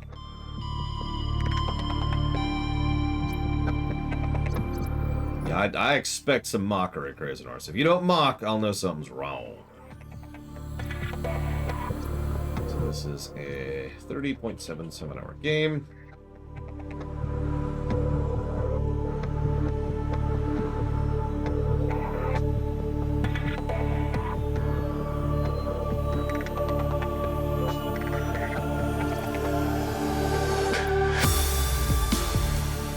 What, the Sunbeam Incident, History Maker? I agree.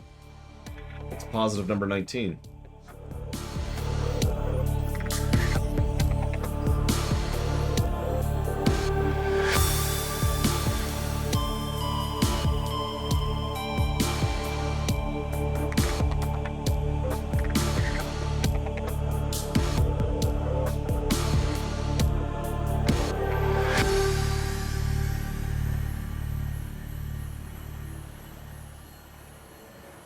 Okay.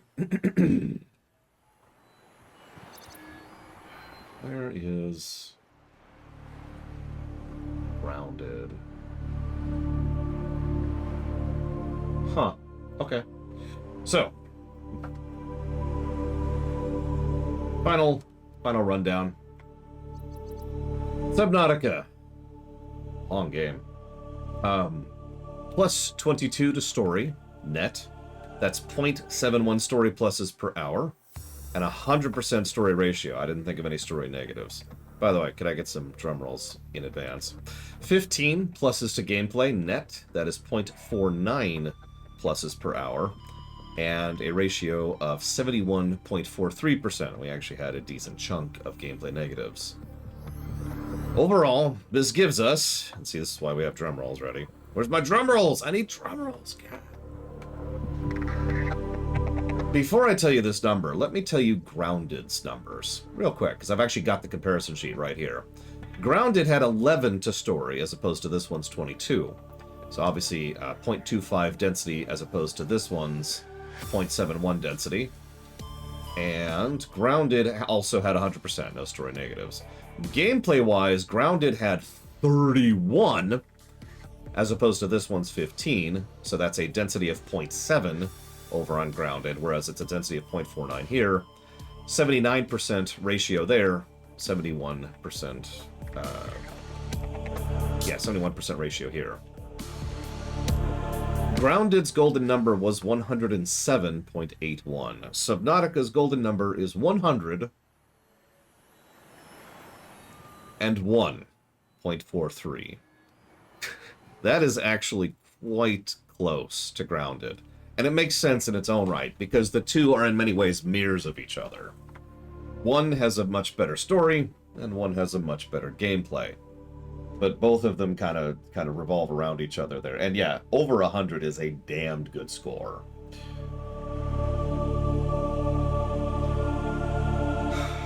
So if Subnautica hadn't tripped at the outro and a couple of other irritations, yeah, Subnautica would have done a lot better.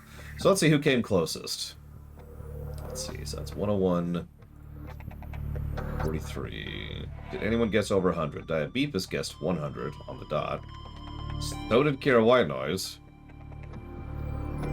But it looks like RJDM guessed 102, which is actually going to be closer. And it looks like that is going towards that. So, yep, congratulations, RJDIM. I'll put that towards the Long Dark, which I forget if that's even on the list, but it doesn't matter. I'll figure it out.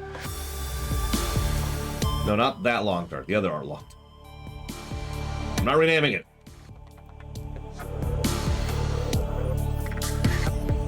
Oh, my back. All right, so I'm going to go do the highlight reel, get the VODs updated, get the paperwork side of things done, eat lunch, probably stretch, and then we'll be back for Subnautica Below Zero.